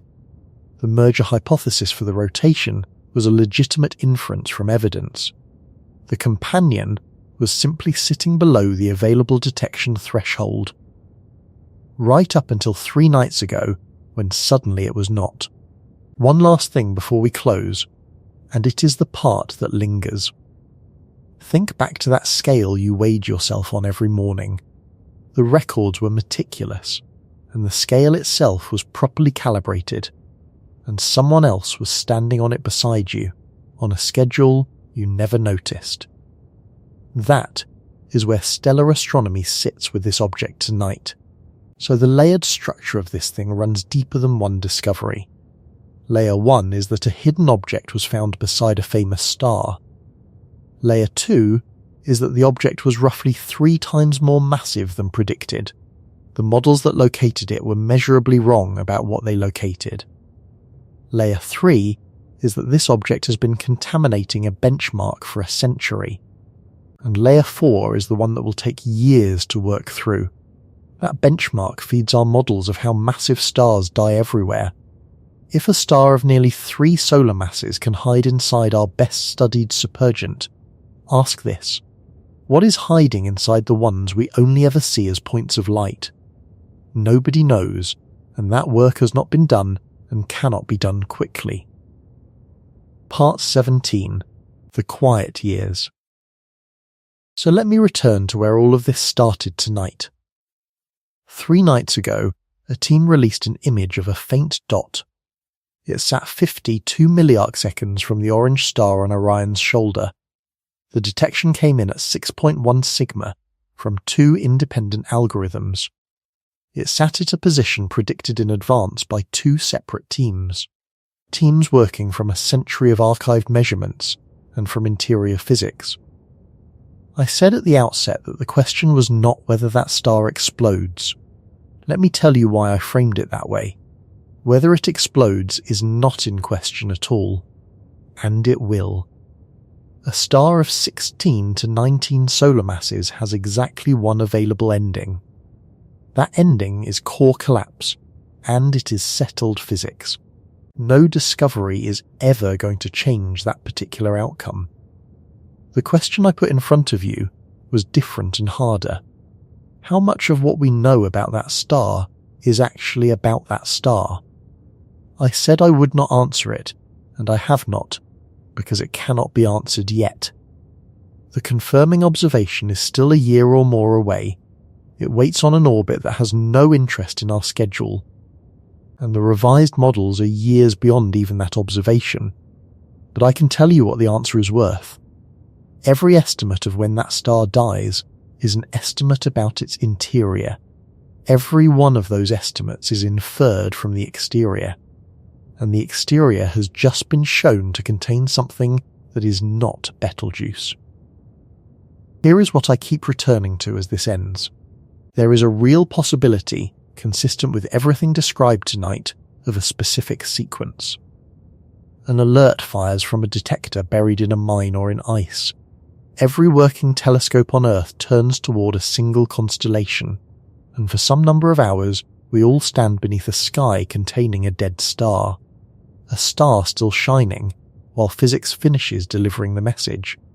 If that happens, it will be the most watched event in our history, and every model that predicted it will be checked against reality for the first time. Every timing estimate, and every claim about how long we had. What makes that check meaningful, or quietly corrupts it, comes down to one thing. It comes down to whether we correctly accounted for a small blue star. A star that sat inside our data for 118 years, unnoticed, orbiting every 6. That star does not run on our attention at all. The core is burning through whatever it is burning through tonight. The companion loses orbital energy every second, including this one. It will keep losing it through every year that nobody thinks to check. That star has been in the sky for every night of recorded history. Everyone who ever looked up at Orion has seen it. Every one of them saw 2 stars and believed they were seeing one. We have known better only since about 3 nights ago. We do not yet know what else that discovery changes.